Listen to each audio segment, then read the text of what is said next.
I want to talk tonight about the cooling system on the car. It's one big section of the car. Last time we talked about engines, and I promised people I'd send out some information. And again, I think 3 or 4 people asked me for lists of cams and assembly sequences, and I apologize. I just haven't sent them out yet. It's not your fault, mine. Anyway, the Otto cycle, OTTO, this German guy that did a lot of early research on the internal combustion engine, said that in a perfect world of the energy available in a gallon of gasoline, which is about 120,000 BTUs, that 40,000 goes into the radiator and out into the air, 40,000 goes down the tailpipe.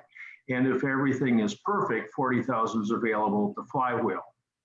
So heat is a huge, well, it's all heat, but heat in the cooling system is a real thing. And our cars are all designed to dissipate the normal amount of heat that you would get in almost any condition. But as we all know, sometimes the temperature gauge takes off and starts climbing, and the question's why? You know, why is there a problem? And some cars overheat, some don't. Some indicate that they overheat, and yet aren't truly overheating. So overheating to me is when you are virtually, it's impossible for you to drive the car because it's so hot. Either that's causing the gasoline to boil, or there's a noise that comes from within the engine if it's actually boiling that prevents you from going. But just because the temp gauge says 205 or 213, or in the case of an MGA, 100 pounds of oil pressure, doesn't mean it's too hot to run. As long as there's water coolant in the engine, then you're okay, because water can only get so hot, even under pressure. It can only get so hot. And we are way below the temperatures where there is damage done to metal when you still have water in the system. So there are a bunch of components in the cooling system. You've got the cylinder block and the cylinder head from which all the heat comes and is transferred into the coolant. You got the water pump. You got the radiator and expansion tank. You got the hoses, and you got the coolant. So those are the factors. And around here, I always suggest people use just a 50-50 mix of glycol, the old green antifreeze. If you looked at the constant contact letter that came through, there was one picture of some kind of jelly that had grown up on top underneath the thermostat cover on top of the thermostat of mixing antifreezes. I don't know what was mixed to come up with, but just like you can't just give one person another person's blood because it gels, you can't mix antifreezes either. So just always use the same stuff. There's always advertisements, new and improved and guaranteed to pass more, transfer the heat better and so forth. Glycol works just fine. It works just fine. And if you're having a problem, it's not because you're using the wrong antifreeze. So the block and the head, there isn't much wrong that can go in there. You can take a T-type engine apart and put the head gasket on backwards, and it probably takes 2 minutes to realize that there's a severe problem because the water can't flow through the cooling system like it's supposed to. But that's the only problem I can think of, except for MGCs. MGCs have a problem in the block, whether it's design or stuff gets crusted up or something. It's down in the lower left-hand corner of the block. It's a water passage, and it gets severely restricted down, like carpal tunnel or something. You can't, anyway, you cannot get enough water through that. But if you go online, you can find a place to tell you how to take a panel off and use a die grinder in there or something and clean it out a little bit so you do get better coolant flow, because that is what's important. The water pump either pumps or it doesn't.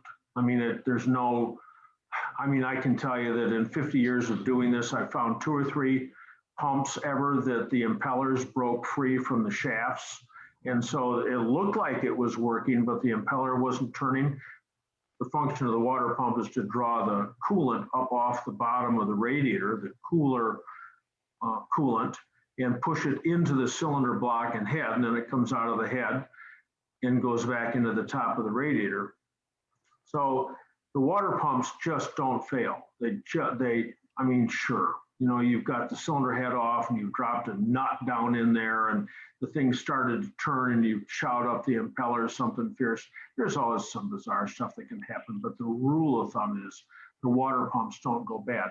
Now, water pumps do go bad, but they never stop pumping the water. They'll start leaking, or they get real wobbly, or both. When they get really wobbly, it'll sound, they sound like you've got gravel in a can. You're turning an old-fashioned tin coffee can with a bunch of gravel inside. Makes a tremendous specific racket. Those of us who are used to it can walk by engines that are idling and go, oh, that one's got a bad pump. And they can leak, you know, and then that's obvious. Sometimes they only leak when they're running. They don't leak when they're still. So there's a tool that you can get to pressurize the cooling system to look for leaks. It's expensive. It's not something you'd normally have at home. We had one at the shop, and we could put 10 pounds on the cooling system, and if it was going to leak someplace, it was very obvious that it was, you know, leaking out of the water pump or something. But again, you had to have the car idling because sometimes it only leaked. So if you're dripping coolant on the floor, it's not coming it's not coming from the brake master cylinder. It's coming from someplace inside the cooling system, and the water pumps are a really good place for it to leak. There's hardly anything that goes wrong with the hoses that run from the top of the engine to the radiator, or from the bottom of the radiator up to the water pump. Those, you know, sure, you've had the radiator out on the floor for 2 months where you've been fiddling on and changing a clutch, you've been doing something or other, and you put it back on, and in the meantime, a mouse is taking up residence in there, and there's a mouse house. Sure, I've seen that kind of stuff, but again, that kind of stuff is rare, and it doesn't happen between one drive and the next. So the most common problem with a cooling system is that the radiators simply will not dissipate the heat when the car's running. And if you can put your hand on the front of the radiator, as you can on an MGA or an MGB, can't on a midget, but when the car's just idling, you can put your back of your fingers onto the radiator and just move your hand across the radiator.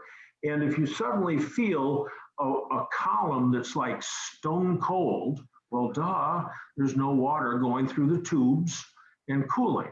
So you can take the radiator out, you can have it rodded and cored, R-O-D-D-E-D, take the top and bottom tanks off, and they put a brush through each one of the little pipes that go from the top to the bottom and help dissipate the heat. You can buy new radiators. You can have your old radiator re-cored. It's very expensive. You can buy an aluminum radiator. Those dissipate heat better than the old ones, but they're not necessary. They do dissipate the heat better, absolutely. Then there's the question of, well, should my radiator be black? Or, because sometimes, you know, you go to the car show and somebody's stripped off all the black paint and polished up the radiators. We do not have brass cars. The brass cars ended in, what, 1920 or something. But that brass looks so pretty. Some people have polished up their radiators, and other people say, oh, you can't do that because, you know, it won't dissipate the heat. And you can get into many mighty arguments with engineers about what color is best for dissipating the heat. But remember, at night they're all black, right? So in your grandma's house, the radiators weren't black; they were silver. So I'm not sure. Too much paint, then you're insulating the radiator from the air, which has got to go through it. The air draws the the heat out of the radiator. So the engine cooling fan helps move that air through the radiator, and there's just nothing better than an engine cooling fan. But that cooling fan, it's real hard to gesture here, but that engine cooling fan, the closer it is to the radiator, the better it is.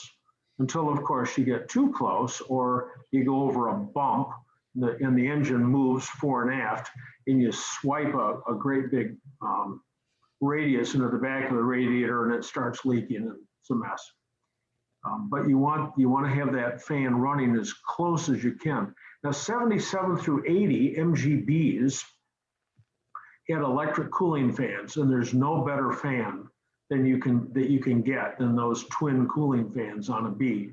Only the federal spec cars had twin cooling fans. Everyone else had a single cooling fan, Canada, all the home countries. And those fans are just great. So you can buy these great big fans that sit on your radiator, a push or a pull fan, and some people make a case for them, but again, it depends on what sort of driving you're doing. If you're driving at 60 miles an hour, all those fans do is get in the way. Look at it. It's going to prohibit airflow through the radiator. But if you're doing a lot of round town driving, parade driving is a whole nother, is as bizarre as to our MGs as race cars are to our normal MGs. But those cooling fans are really good. I'm no fan of those little tiny fans. Those synchronous motors would work better in a turntable, I think. Anyway, so I haven't talked about the thermostat yet. The thermostat is the controller, and it controls the bottom end of the temperature range, not the top end, the bottom end. So it doesn't open until the engine reaches that thermostatic setting, which is 160, 180, 175, 200, 195. I like 195 thermostats. The cars want to run warm. The engines like to run warm to a point, of course, but a 195 thermostat in your car doesn't make it run at 230 degrees. It makes it run at the minimum of 195. So the thermostat controls the bottom end of the temperature range. All right, so the most common problem for overheating problems overall in the car is that the car is time drawn. Timing is I keep coming back to that every time we have a session. Timing is like critical, just critical. And if your timing is correct, 32 degrees before top dead center at full mechanical advance, vacuum disconnected, 1946 to 1980, the twin cam not included, or supercharged cars not included. If your timing is there, then you shouldn't be having a problem with too much heat. And the cooling system's designed to dissipate so much heat. And if you're putting way too much heat into the system, it simply can't get rid of it. So that's the first thing. Sometimes there's silt in the block, old rust and stuff that flakes off from the inside.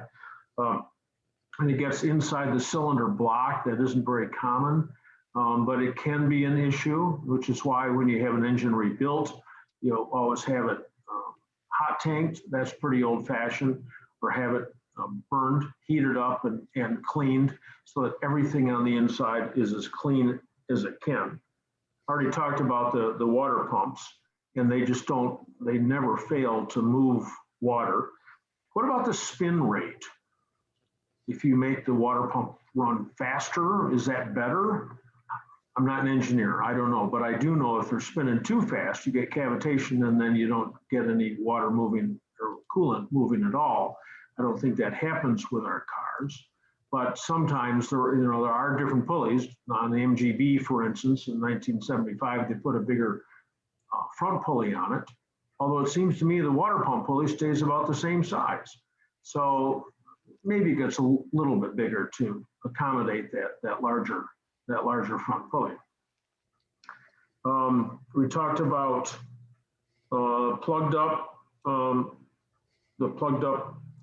radiators. That can happen there. So that's kind of it. So sometimes it's just the indication which is wrong. And that's pretty common right now on MGBs because the sending units, the old-fashioned GTR 103s and GTR 101s, the electrical sending units, located just underneath the thermostat at the front of the head, those don't have the correct rating.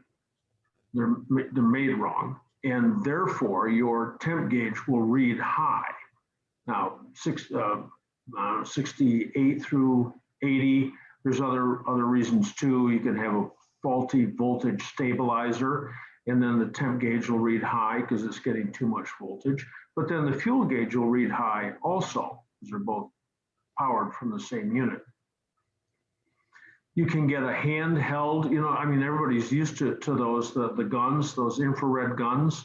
You can get one of those and you can use it. I've got my good one, my Snap-on one here in my kitchen that I use for cooking because I don't use it quite so much anymore at the shop. But those are really handy because you can point at any part of the engine and get a relatively correct temperature. You can check the legs on the exhaust manifold as it's running and see if number 1 and number 4 are very different in temperatures. If they are, it indicates a mismatch in mixture. You can check the top of the radiator, the bottom of the radiator, all those kinds of things. So anyway, that's just an overview. It's just a quick overview. There's lots and lots and lots of possibilities. You saw in the picture that I sent out, what happens if your cooling fan loses a fan blade, oh my gosh, it feels like the car's, feels like it's blown up. You just lose one fan blade. It's so much of an imbalance.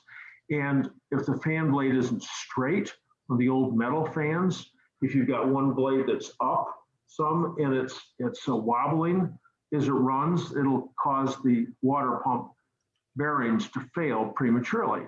There's a lot of other considerations. Fan belts, modern fan belts are great. The ribbed belts, I don't know, my experience is that they just don't fail. I'm sure some of them fail, but not like the old solid ones did. So anyway, that is my comments on cooling. So if someone's got something to add in here, I'd be happy to listen to that, and then we'll go over to the chat section and start answering those. John, Bob Cook. Yeah. We put an aluminum radiator in our B. Okay. And when I got the car, it had air conditioning, which didn't work. So okay. I took it off, but they had a cutout where the condenser was. So I moved the radiator forward. I got an aluminum radiator because I was having a little heating problem. And then I got a 12-inch Polar fan. Last 2019, we went across the Mojave Desert. It reached 116 degrees, and the needle never moved off the end. But on the other hand, my 71's got the original radiator. Everything's original but the engine, and it's never overheated. I've never boiled the radiator out. I change the fluid every so often, but it's what comes with the car is adequate. It's never overheated. So you can go either way. I'm happy with the aluminum radiator. It really makes a difference, except in the wintertime, it's not good. My late wife, she ran a 70, well, we did as a family, ran a 73 BGT. And we took a piece of cardboard that was about 2/3 the width of the radiator and just stuck it in there and covered up like you'd see a school bus with those radiator blinds on them. We just covered up, 2/3 of the radiator. Couldn't do that if you're out on the road, but around town and everything, 1/3 of the radiator in Michigan temperatures, January, February was perfectly satisfactory to cool the engine. Yeah, been there, done that. It's a necessary thing. It's something else. I talked to you the last time about our car backfiring, and we did change the needle and seat. We cleaned all the electrical parts, and it seemed to run a lot better. We did the timing thing, and that timing was great. Just the carburetors, and taken out for a ride, it was running okay. Then all of a sudden, it started backfiring. And what in the world? And I I pull over to the side. I thought it was something, check the wires where the oil line from the oil cooler the one goes to the back of the block running by the distributor had a little split in it, was putting oil into my distributor. And so I just got an oil hose from Team Triumph today, but yeah, that I thought everything was good. And then it's always what's next. No good deed goes unpunished. Yeah. So, yeah. Okay. Hey, Great. John, I had a question about the temperature with the infrared gun. Yes. What would you expect to read if you were looking at right there on the head by the temperature sending unit? If your gauge, you weren't sure about your gauge and you wanted to double check, am I running the right temperature when it's warmed up? What kind of number would you expect to see there? I would expect to find where the temperature sensor is in the cylinder head. I would expect to find that temperature just really, really close to whatever the thermostat rating was, say 195 degrees. And if I was looking at my temp gauge on the inside of the car, I would expect it to run in the normal range. Normal range at around 195. Okay, thank you.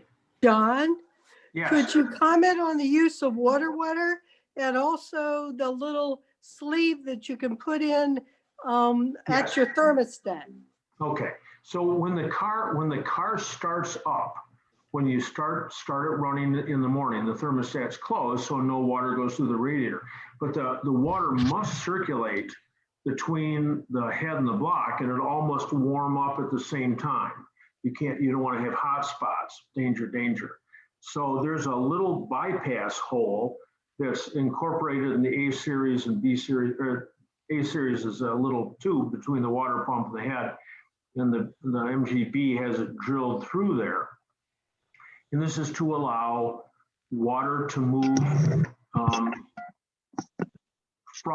from the head back into the water pump without going through the radiator. And it's just I don't know what it is on a B engine, 5/16, 3/8 hole, something like that. So in the T types, it was really complex. They had these radiators with a valve in them, and when it would warm up, it would shut off the free circulation of water from the head to the block through the water pump, and then open up the radiator, and most of those are gone and don't work anymore in any case. But one of the things that you can do to make sure that all of the water goes through the radiator is to buy what's called a blanking sleeve.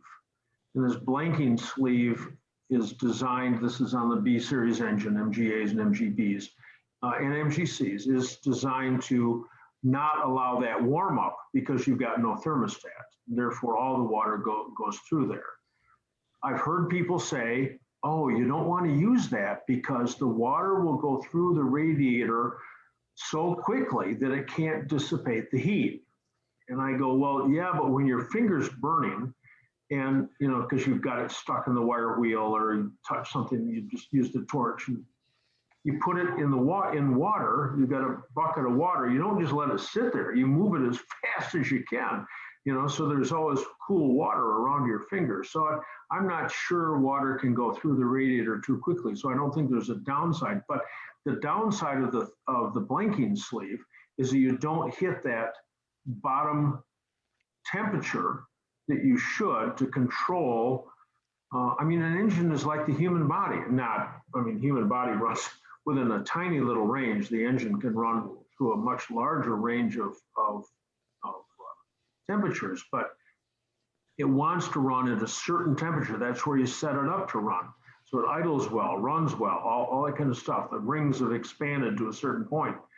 So running without a thermostat in Michigan, my experience, is a no-no. Now, a lot of the cars used to come up from the south without a thermostat or a blanking sleeve.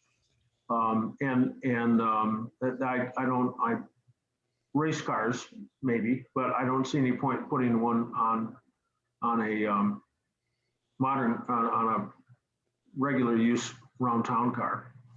And then water wetter is a fluid which makes, they claim, makes the water absorb and dissipate heat more efficiently. Maybe it's got silicone in it, I don't know, something.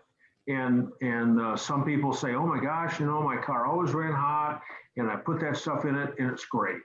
So great, use it. You know, I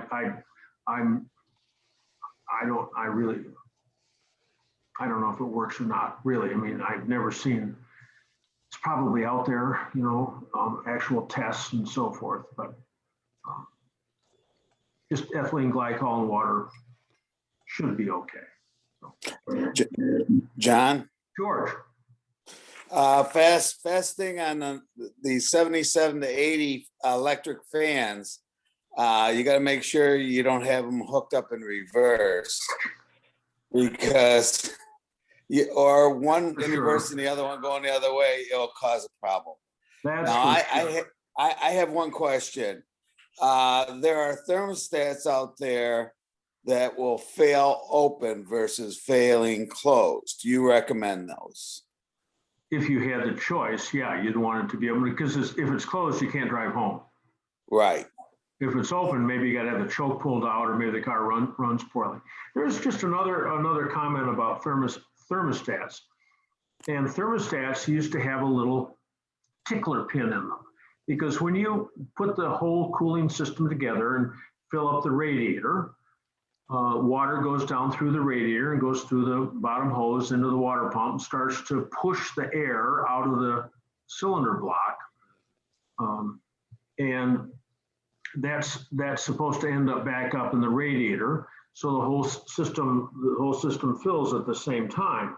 But if you block off the air from getting out of the engine, then you can fill the radiator up all the way, but the engine itself only gets a little bit of water in it and a whole lot of air stuck up on top. Well, that thermostat will open up pretty quickly. And the car will be overheating and boiling and so forth, because it didn't have enough water in it to start with.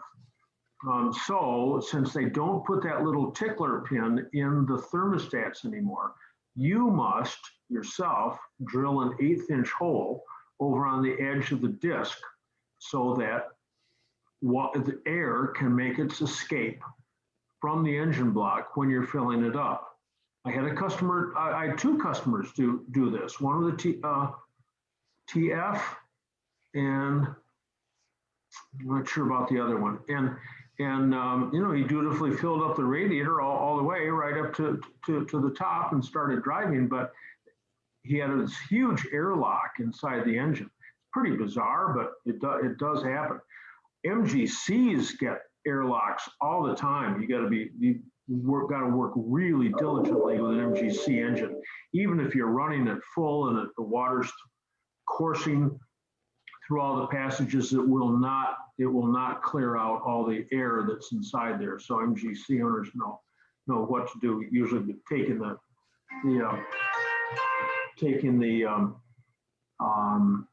heater control off and they're opening it up, something or other, so the air can get out of the cylinder head at that point. There's lots to talk about on the cooling system. There's lots and lots and lots of stuff.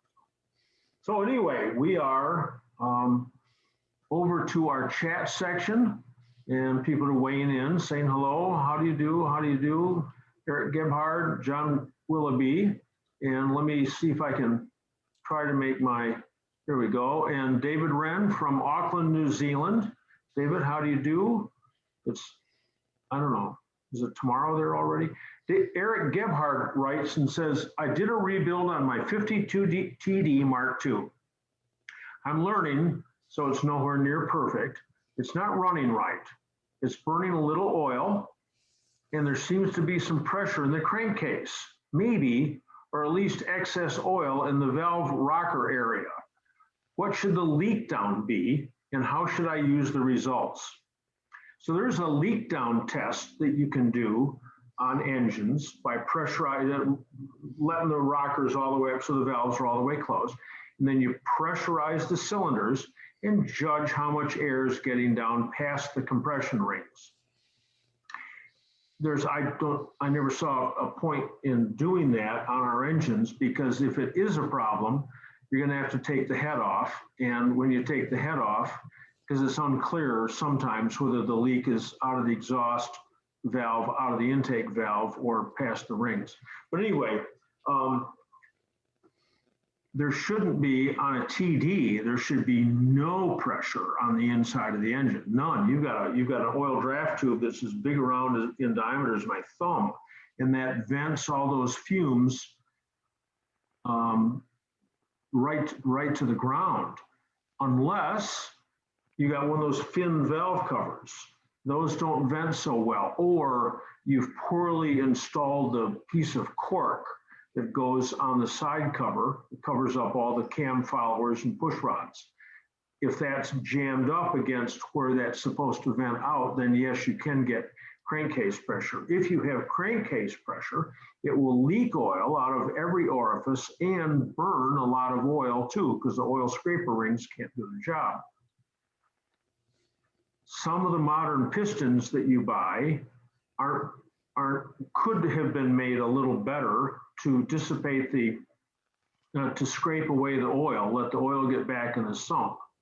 So as far as rings go, you only use cast iron rings when you're rebuilding an MG engine. That's my advice, and that's Grant, Devis, D-E-V-E-S, or Hastings. And I know Moss sells Hastings rings almost all the time. Sometimes that stuff comes and goes as far as supply, but you want to use cast iron rings. So I wouldn't do, are you online right now, Eric? Can you unmute yourself about your 52 TD? Yep, I am, John, thanks. Okay, all right. So it's a little, so how many miles did you rebuild the engine yourself? I did. I had a friend teaching me, but it's, like I said, it's not perfect. It's probably Boy, pretty good. I've got such a bad audio here that I can't tell what you're saying. It's real sad. Boy, I'm sorry. No, that's, you know, it's amazing this whole thing works anyway, you know, but. I did rebuild it myself, but I'm new. Okay, all right. So how many miles do you have on the engine right now? 10? Yeah, 10 or 20 miles. Okay, all right. So that's not enough. You got to go out and wear it in. Go out, carry a lot of extra oil with you, develop some path that you feel comfortable driving, and go out and run it at high speed. No substitute for the expressway when it's not a lot of traffic out there. But just go out and put 500 miles on it. Just run it hard, put 500 miles on it, and come back. I mean, don't run it up at $5,000. I mean, that's, if there's a problem, you'll pay dearly if something comes apart. But, you know, just go out and cruise. Just cruise at 40, 50 miles an hour and go, you know, drive like all day. It's cheaper, easier, and simpler than taking the engine back apart. And sometimes wearing in, bedding in, whatever you want to call it, will solve the problem. So you can call me, Eric, tomorrow. We'll have a better connection, and I can go through some of this other stuff with you, and so forth. But you want to get enough miles on the engine. We built a lot of engines at my shop, and every now and then there'd be one that would, you know, is real embarrassing. It'd smoke, you know, and you can't give it back to the customer like that. And we just go out and run it, and it'd be okay. You know, there's nothing wrong with doing that. It's bedding in. So, but there's a lot of stuff that I can talk to you about that, Eric. So, okay. So we're off to Martin, maybe, from the Great White North, Almonte, Ontario. So what are you up by the Arctic Circle? Anyway, he's got a 78 midget and was wondering what sealant he should use on his radiator thermostat because it's weeping a little bit. Marty, are you on right now? Can you unmute? Yeah, I'm on. Hey, John. All right. So normally I would tell you to use just grease, the same grease you use for a wheel bearing, same grease used for everything else. NGLI #2 lithium grease. and just coat the top of the head and the bottom of the thermostat housing, surface the bottom of the thermostat housing first, just on a, you know, on whatever, the flattest thing you've got, and so use some, I don't know, 180 paper, something like that, and just use grease. But if you're having a problem, then here we've got some stuff sold by Permatex called the Right Stuff. It's dynamite. It's great.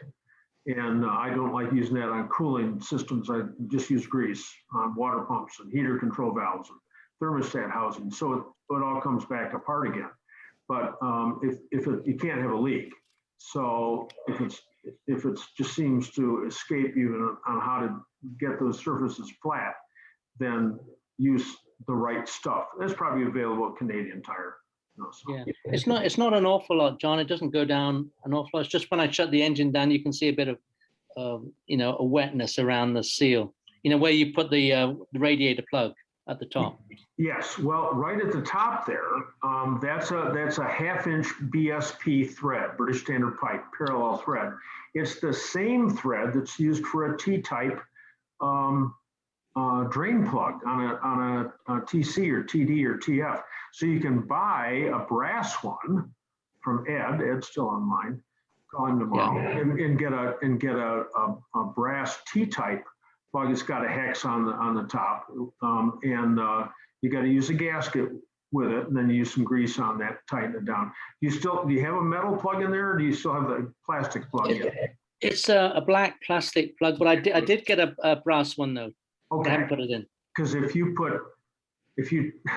tug just a little too hard on that black plastic one, it'll bite you back and snap, and then you can't get it out. So Yeah. Okay, the brass one will probably help out some, and just about cooling. You know, when you turn the engine off, then the cooling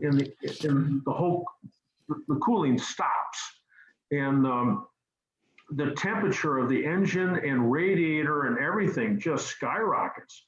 You can see this on an old B with a mechanical gauge. Yeah. T-type.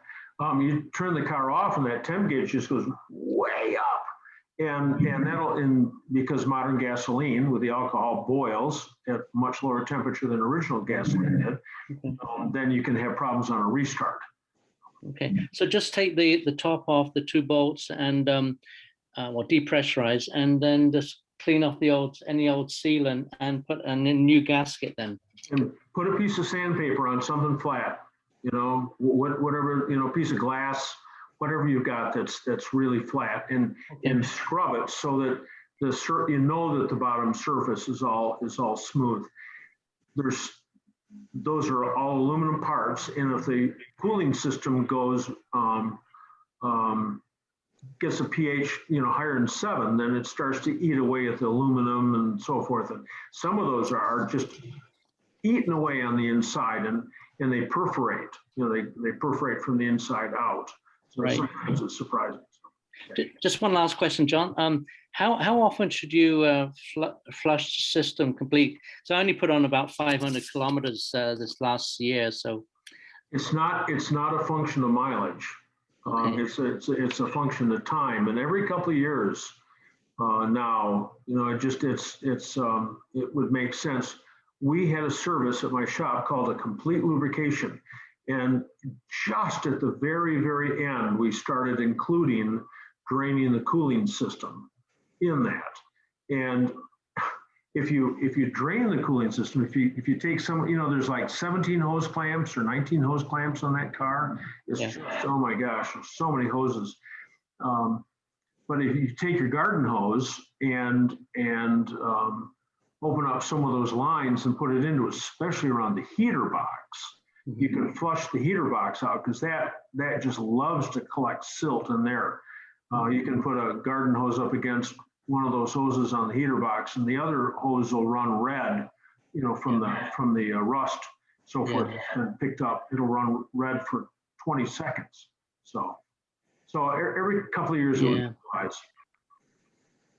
Yeah, the fluid actually doesn't look at, you know, it hasn't gone rusty or anything. It's still kind of green, straight from the bottle, so it doesn't look as if it's deteriorated over the years. So Well, if you got somebody in the family that can check pH, sometimes it comes with the bottles for checking water hardness.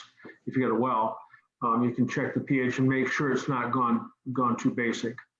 okay, all right, Okay, good. no, Thanks a lot, John. thanks a Hey, lot. John, I got another comment on sealing the thermostat. Yes. If you look at all MGAs and I think early MGBs, and you look at the 3 studs that hold the thermostat housing down, 2 of those studs go through into the water jacket. When you install those things, you want to put thread sealant on the bottom end of those studs. Otherwise, you get water that weeps up around the threads and comes out under the nuts on top. It also makes the studs really rusty, so you can't get the cover off next time. Oh my gosh. Yeah, I don't like using the anti-seize quite so much, but there are places to use it, and that would be one that I would, I'd use. But Barney's Well, right. they have real honest thread sealing compounds. Some of it's got Teflon in it, a little white paste you can put on. Okay, and that prevents it from wicking up the threads and making it impossible to get the thermostat cover off. So thanks. Yeah, there's another couple more places you need to use that. When you put the water pump on the front, there may be 1 or 2 of those studs that go into the water jacket. And when you put the intake and exhaust manifolds on the side of the head, 4 of those 6 studs go through into the head stud holes and will weep oil on around those nuts. Exactly. So Barney's got a site. I've talked about it before. Every time I see Barney, I talk about it, but it's mgaguru.com. And even though it's designed for the MGA people, there's a lot of information on there that transfers over to MGBs or for that matter, all MGs. What do you got on there? 4,000 pages of stuff, Barney? Yeah, well, a few years ago, there were 4,000 pages, but it's still growing. Okay. All right. So Barney adds stuff all the time, and you can go on there and get names of stuff too. So it's a wonderful resource. There's just no reason to reinvent anything. Everything's been written. So. Okay. So now we're to Scott Lynn. Oh, he's a note on there about hello, Gary Martin. Hello from beautiful Oregon Oregon, Ohio. All right. It's like Indiana, Pennsylvania. Okay, so from Saul, S-O-L, to everyone, why is there no overflow can on the 57 MGA? Or should there be? When water gets hot, it expands a lot. And so on all the cars up through 76, not MGCs, there's an expansion tank on top of the radiator. So you take the radiator cap off and you fill it up until it's full, and then go out and drive it. And as soon as you turn it off, the fluid expands, dumps out a tube onto the ground. On the MGA, it's on the left-hand side of the radiator. It's welded right. It's it's on the left-hand side. It just dumps it on the ground. And then you look in there and there's only a little tiny bit of coolant that you see in the neck. And you think, oh my gosh, I'm down on fluid. So you put it back in and then it pisses it back out again. You can do that forever. So in 1977 on the Bs, and as I said, it's not new technology. They did it on MGCs. They did it on the Austin Americas. They have an expansion tank, which is remote to the radiator. It's hooked into the radiator at the very top of the radiator, so that any bubbles that might occur in the cooling system get pushed into the expansion tank and bubble out. And all the expansion's done in the expansion tank, and then when it cools, then fluid is drawn from the expansion tank back into the cooling system. So the cooling system always stays completely full.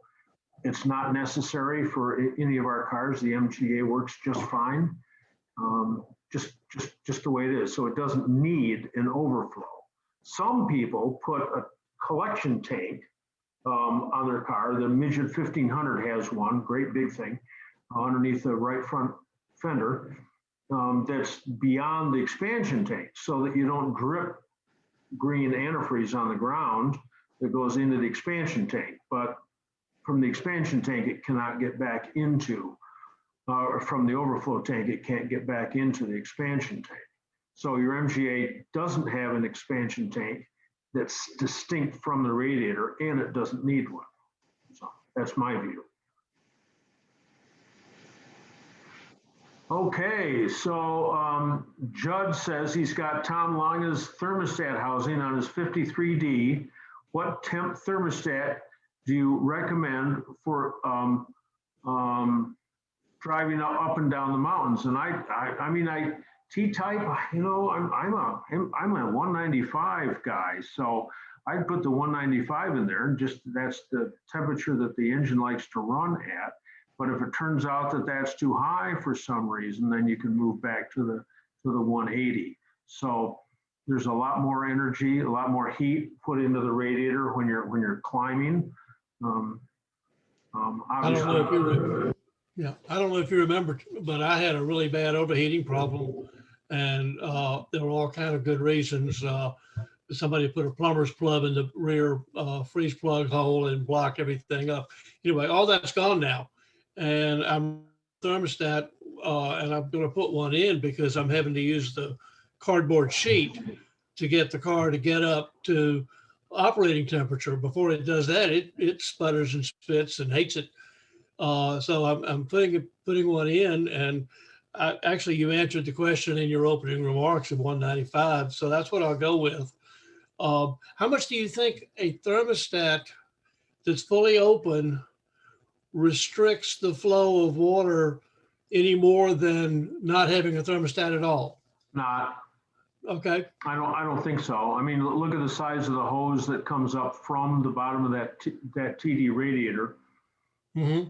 And the inside diameter of that is about the same size as the hole when that valve opens on the thermostat. Oh, okay. Yeah, makes sense. About. Okay, great. Thanks. Okay. All right. So from Rob N. Rob N, I see you on my, but you can unmute yourself. So Rob has HIF carburetors. And if you lift the air piston, here we go. If you lift the air piston, the RPMs fall. And that usually means that it's too lean. So that's my call on that. When you lift the air piston ever so slightly, I mean, just all but just disturb its position, you make the venturi a little bit bigger, and therefore the vacuum at the jet is less. So when you lift the air piston, it sucks out less gasoline out of the jet. You're looking to prove to yourself that it's running a little tiny idle, a little bit rich. You want it to idle just a little bit rich. So when you lift that air piston, it makes it run better because it's running a little rich.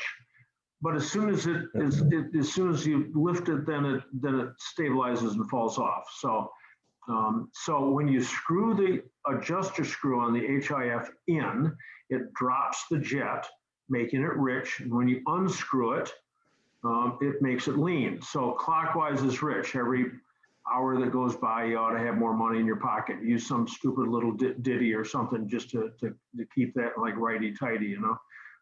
Anyway, clockwise is rich. Hi, John. Yes. Problems.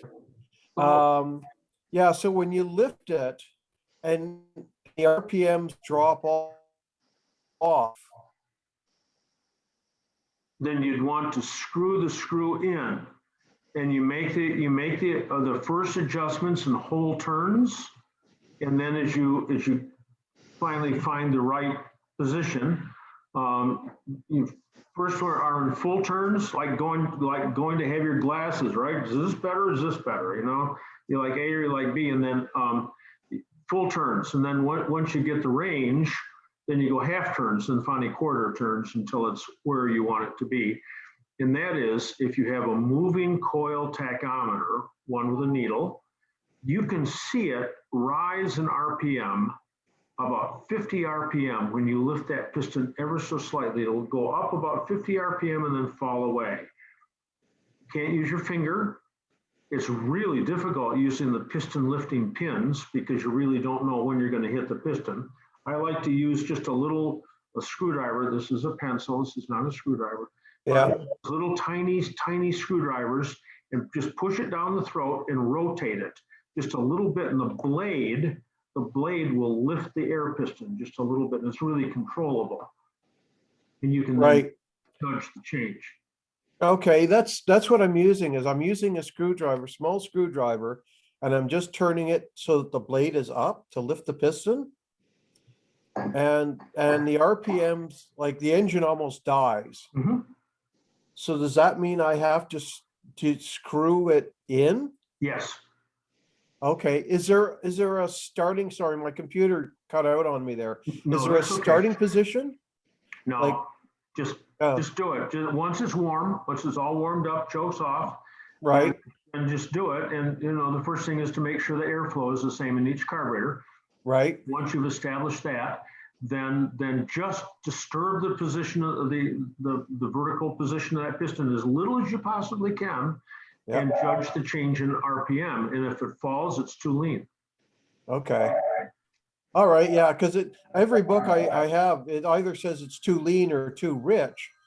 But it doesn't say the screw in or screw the screw out. Someone's calling for technical advice. They're going to have to wait. Screw it in. Screw it in. Okay. Clockwise is rich.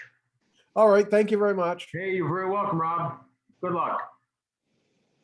Okay, we're down to Tim Ross here.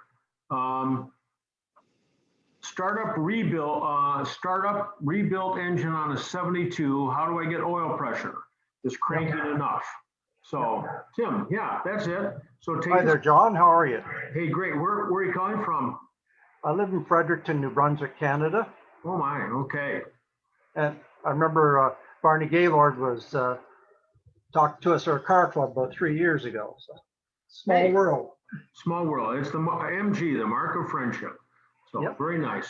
Well, anyway, when you've rebuilt an engine, you take the spark plugs out so that it spins over just freely. And it's not bump because you're not fighting compression. It's just spinning freely. And the starter motor itself is enough to get oil pressure. And on a 72, you've got a mechanical gauge. So you can just watch the gauge from inside the car if you're just turning the key, or if you're doing it from underneath the bonnet, you can remove the oil pressure line from that brass fitting up on the firewall and put it into a can or a bottle, and it'll spit and spurt, and pretty soon you get oil that comes out of it. And then hook it up and double check. Spinning over with the engine, you should have around 40 pounds of oil pressure. So let's say that you do that for 30 seconds and nothing's going on. You don't want to do it for, you don't want to do it for 3 hours because you'll hurt the bearings. So you go, well, I'll just try it again. So try it again, still nothing. Well, now you can take the oil line that comes out of the back of the block, the great big oil line with that gland nut that takes the 1 1/8 or 1 inch wrench to loosen it up. Undo that, put the car in 4th gear, still no spark plugs in the car, squirt oil into that fitting and push the car backwards. It's in the garage, you can't push it backwards, so push it forward and then put it in 4th gear and push it backwards 3 feet and keep doing that. And that's going to screw the oil from that fitting back through the oil pump and into the sump. How much oil? A cup. You go crazy trying to get a cup in there, but just plenty of oil in there. And then go ahead and hook up that big pressure hose and try it again. And that, having primed the pump, that will do it, unless you've got a problem with the oil pump, which is not uncommon at all. There are two oil pump gaskets, real easy to use the wrong one, real easy to tear the oil pump gasket that's in there. And if it can suck air, it will suck air long before it starts to suck oil. But that priming technique will work if it's Okay. it wants That's to work. good. Okay, good. Thanks very much, John. Okay. Hey, John, one real quick thing on that. Yeah. I did all that when I did the MGB motor and the YB, still had no oil pressure. And what you said, the final thing I had to do was check the gasket on the oil pump. And it was the wrong gasket, and it blocks almost half the port pulling oil through, and you'll never get oil pressure unless you change that. And they look basically the same when you're doing the engine upside down. But once I pulled it out from underneath the car, you get a different view of the oil pump and stuff, and you actually see, oh yeah, the gasket does block it. Yeah. Yeah. So worst case scenario is you got to go back in there and do that gasket. Yeah. And that's the reason that I urge everyone to use gasket compound, like the right stuff, between the sump gasket and the pan, and grease on the top of that gasket all around the bottom of the engine. So when you do have to pull the sump off for whatever reason, it comes right off. Won't leak, with the grease on it, it won't leak, makes it come off real easily. So anyway. I thanked you when I pulled mine off, John. Yeah. So Tim, that's the scoop. Yeah. Oh, also you're talking about radiators, putting cardboard in there. Years ago, I used to have a 64 Volvo 544. It had a big chain come through the dash, and it would go for a blind that was in front of the radiator that would be retracted. You pull the chain, it would pull it out. And my 67 Mercedes has that. Yeah. Was that a part of the car? I mean, it was installed, or somebody had it later? No, it was original equipment right from the factory. There's a radiator blind in the MGA parts catalog, but I've never seen one. But anyway, it's there in the MGA. It's not in the B or the T type. No way to fit it in the T type. But on the A, there most certainly is a radiator blind. Yep. Mm-hmm. I had it on the original YB radiator. Okay. Very cool. Very Thank cool. you. Thanks. Okie doke. So I'm going to mute everybody here just to make sure that we're off, except I'm going to ask Barney. Barney, have you ever seen a radiator blind on an MGA? Yes, I have. They're pretty darn rare. Yeah, because I haven't seen one. Yeah, okay, all right, okay. All right, so from Tom. Excuse me, the radiator blind for the MGA twin cam goes sideways from left to right. The one for the standard MGAs goes from bottom to top. Has a bead chain, like a big long keychain to pull it. Very cool. It's just like a window shade. It's on a roller on one end. Okay, very cool. Yeah, they aren't complicated. Very cool. So from Tom Weissel, I'm thinking of having someone replace my first motion shaft in my overdrive gearbox because the gearbox is noisy with the clutch out at idle and a bit noisy while driving. Since the overdrive seems to work well, should I have to pay extra to have the overdrive serviced while the engine and gearbox are out? So Tom, are you online so we can talk about this? Yeah, John, can you hear me? Oh, yeah, yeah. So what Yeah. year and model do you own? 76, and it has the dual SU carbs. Very nice. And the engine's running very well. And it's so quiet when I push the clutch in. And when I let the clutch out, oh my gosh. And this is my 4th MG in my life. And it's just too noisy. It just doesn't, it bothers me. Okay, so what kind of gear shift knob do you have? Oh boy, I did change that. Funny you should ask. It's from Moss Motors. I think it was maybe $12 or $15. It's wood with the MG crest on it. Okay, so take the wood knob off and just see if it's making that same racket. Really? Wow. Yep. So if you want to keep the wood knob there, You can either suffer the racket, or you can take some silicone sealant and push it up inside the knob, and then screw it back onto the gear lever. I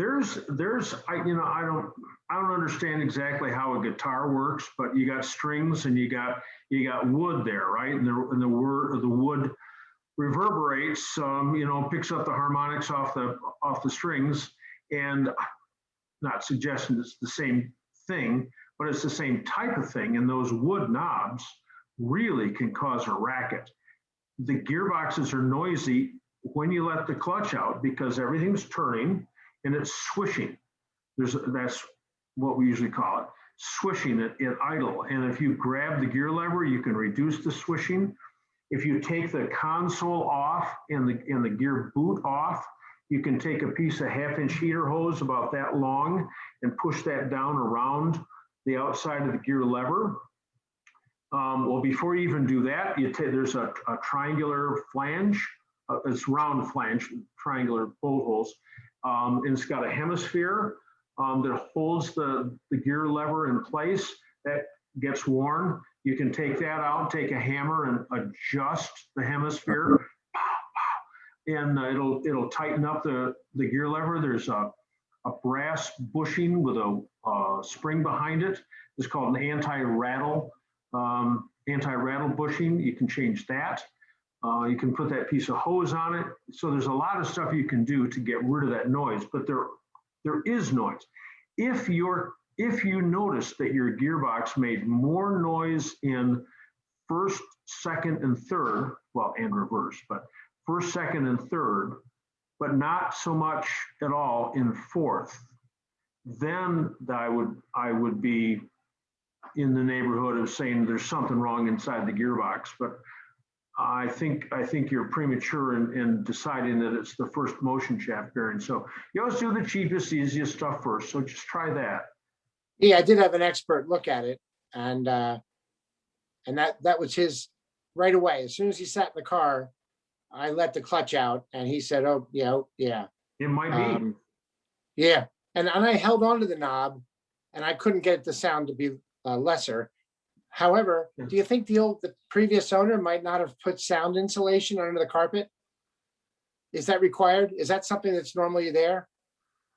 There on the tunnel, there is sort of a tannish insulation. First of all, there's a heat insulation, some old-fashioned asbestos or something on there with shiny like tinfoil backing on it.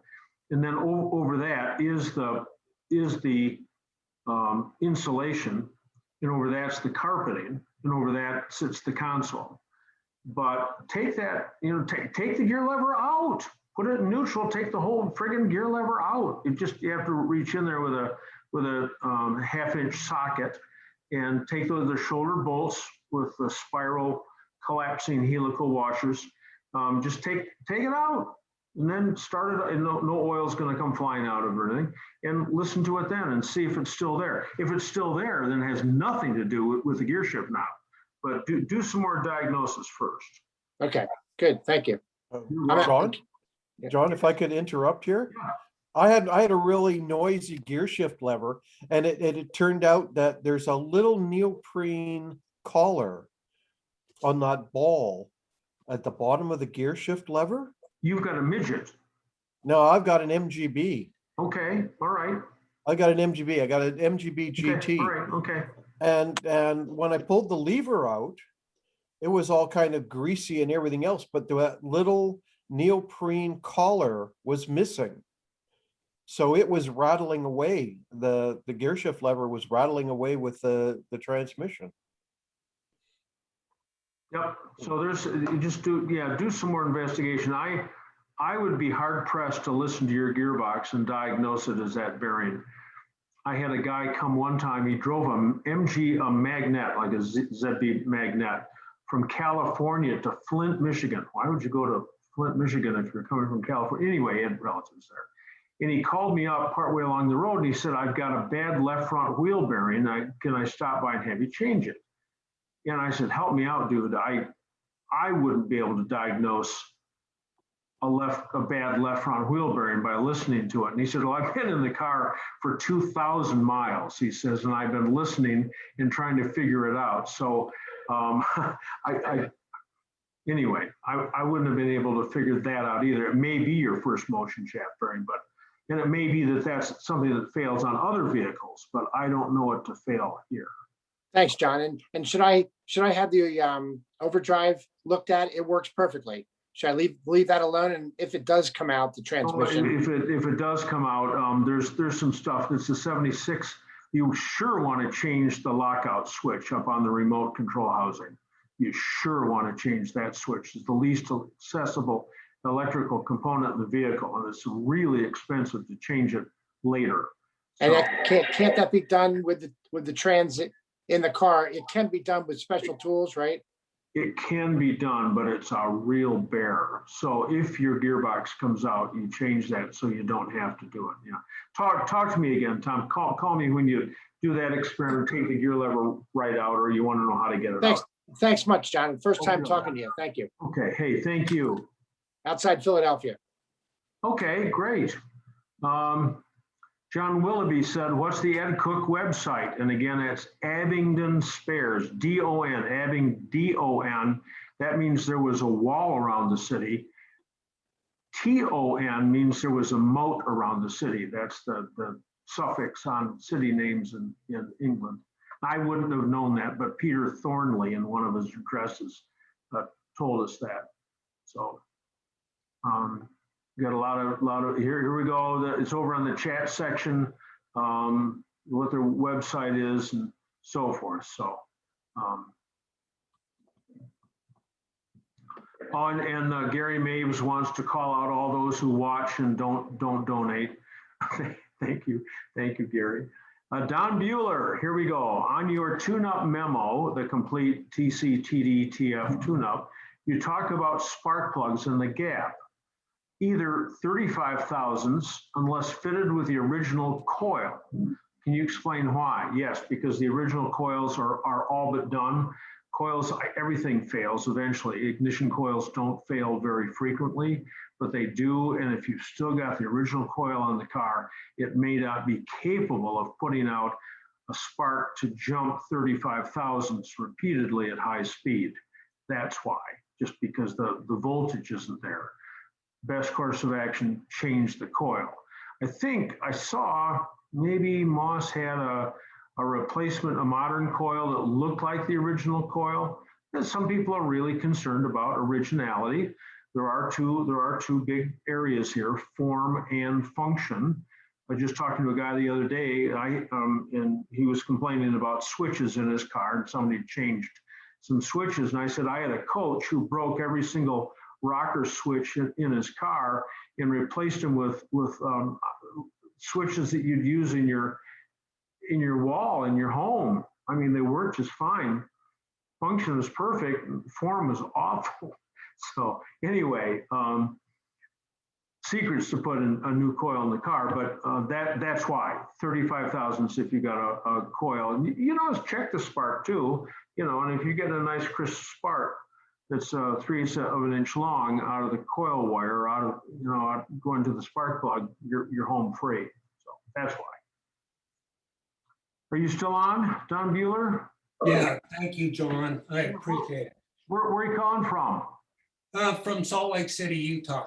Oh yeah, okay, all right. Very nice. I was there a couple years ago. So the Great Salt Lake. Okay, all right.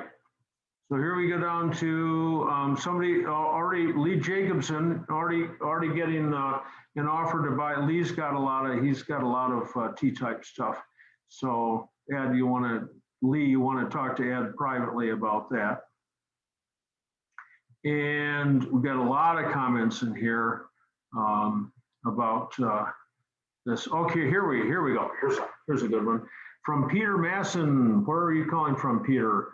John, my electrical gauges and flashes are erratic, like there's a loose wire. Any thoughts? Yeah, I got some thoughts. But first of all, you got to identify yourself. Hi, can you hear me, John? Tell us. Yeah, where are you from? I'm from Stroudsburg, Pennsylvania. Okay, all right. So what year and model do you have? Well, it's a 77 MGB, sorry. Okay, all right.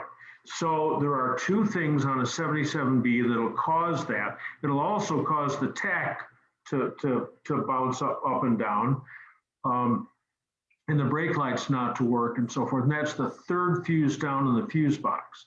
So my suggestion is take the fuse box off the car.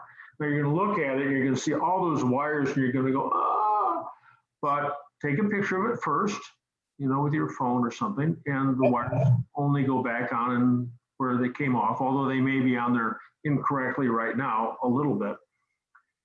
The MGB fuse box 1970 through 1980 has a bridged connection on the back of it. Okay. The same fuse box looks like the same fuse box. I think it's used maybe in a TR6, and that does not have a bridged connection. And that's for the parking light circuit. If you get the fuse box in upside down, then you won't be able to turn the car off. So it's really obvious what happens. I mean, just instantly you know there's a problem. But just when you take it off, just take a look at the top right is looking at it from the back.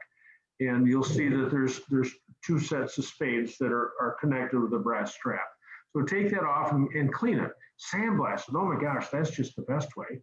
Or put it into a bowl of ammonia. That'll make the copper all nice and bright again. Or use your kid's toothbrush and some Brasso left over from your days in the Army. I don't know, something. Get it cleaned up. And then pinch all the connections so that when you snap the fuses back in, they're really tight. Okay. The other thing that happens on a 77 through 80 is it's got a relay which runs the fuse box called the ignition relay. What it's really there for is the electric cooling fans, because those draw so much current, so much more current than anything else in the car except the starter motor. And sometimes that will burn. You get a loose connection on the wire in the bottom of it. So if you turn something on, like the right turn signal, and then have someone just sit inside the car and watch the turn signal flash, and you grab that relay, which lies immediately to the front side of the fuse box. Okay. Just wiggle the wires underneath it. And it shouldn't make one iota of difference if you're wiggling the wires or not. Everything should continue working. Okay. And so if there's a problem, you can change it. It's a real common single pole, single throw relay. The Lucas numbers SRB 402. So it's a real common relay, and you can buy them at Napa, you can buy from Ed, you can buy from Moss, buy them anywhere. okay, excellent. Thanks very much, John. Appreciate it. You're welcome. So here we go to Lee Jacobson. Best cooling fix is to replace the radiator with a more efficient core. He said he's tried rotting, fans, etc., but the more efficient core worked well. Is this on a, Lee, are you on right now, or is that on a T-type or what? I don't see Lee unmuting himself. We've got 159 people, but maybe he can't unmute himself, doesn't know how, or maybe he's gone. And from Peter from Busselton, Western Australia. Well, it's a good thing you're not in New South Wales right now. I mean, between the rodents and the rain, oh my gosh, if you read about Australia right now, it's like, oh my gosh, two things right on top of each other. So, you still on, Peter? I haven't heard from Peter. So anyway, so Mark Miller, can you grease the oil, the grease or oil the water pump out of an MGA? The very earliest MGAs had a great big long hex nut that you were supposed to unscrew and push some grease in there. There's two bearings that run in there. They're a little larger than, what's that count, 9202, 6202. But if there's a problem, you've got to replace the pump anyway, and you only grease it if there's a grease zerk. Some of the T-types have grease zerks. You can over grease it. There's no point in doing that. So, but I have, I've been running my MGA since 1976, same MGA, probably a different water pump from time to time, but I have no ability to grease it and have never tried to grease it without that. So. From Lee Jacobson again, a rebuilt 1934 Packard water pump, that's not the same as ours, is only $2,300. So he said, stick with MGs where we can still get new water pumps. So, and he also adds that in the world of cooling, that a collapsed hose, especially an inlet hose, to the water pump can certainly restrict the water flow.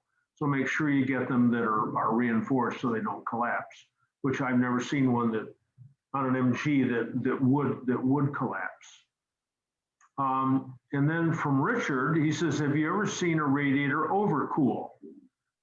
So I guess the answer would be yes, but if you've got a thermostat in there, it can't overcool the engine because it's the thermostat's job to hold the engine at a minimum temperature.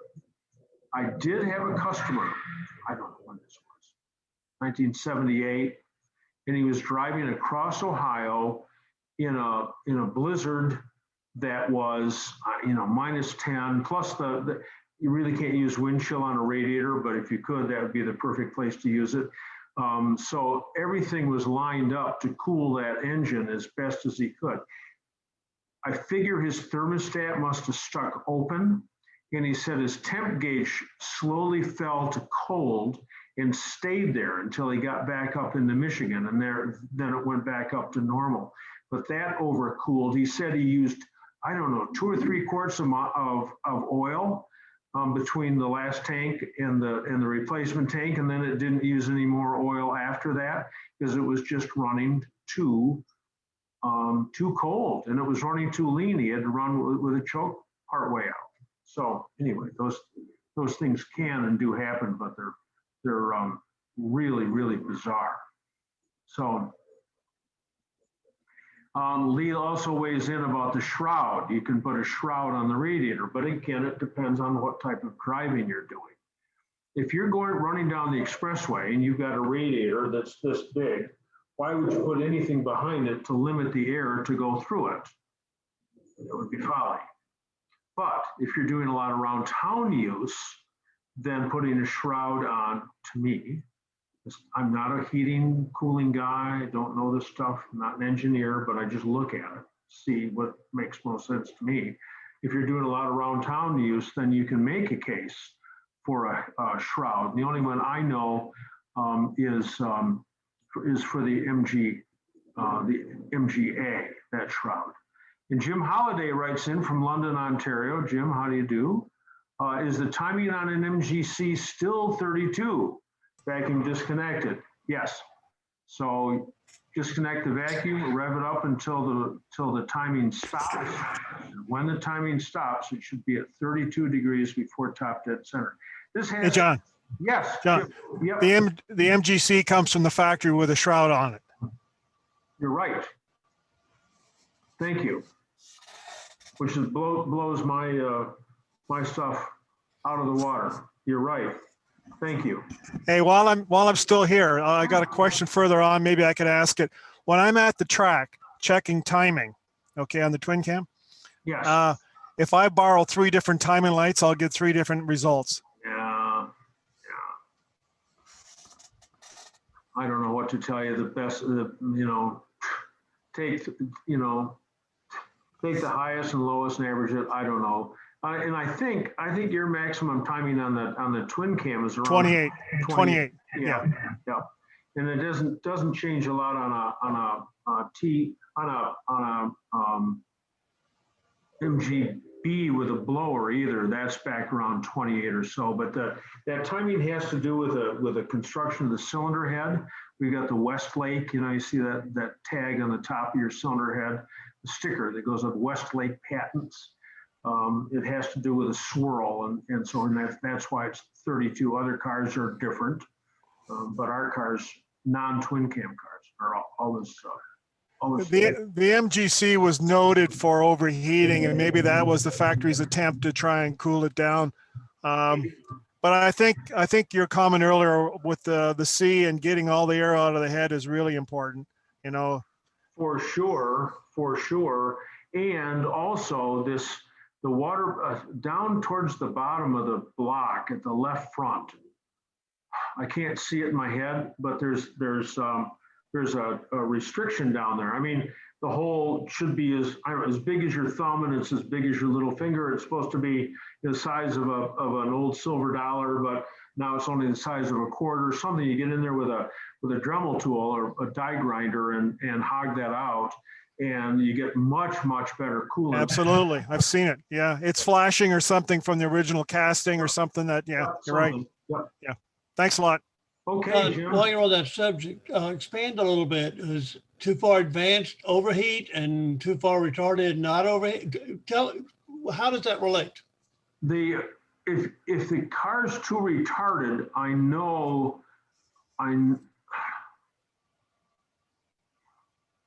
know. I was going to say I do know, but I don't. I can't tell you. You get more heat down the exhaust or more heat in the radiator, one way or the other. So I know I've driven MGs where the exhaust wants to burn the floor because the exhaust is so friggin' hot, you know. But I can't tell you, Judd. I don't know. If the timing is late, spark timing is too late, okay, you get incomplete combustion, and the fuel is still burning when it's going out the exhaust port, and the exhaust manifold gets really hot. Okay.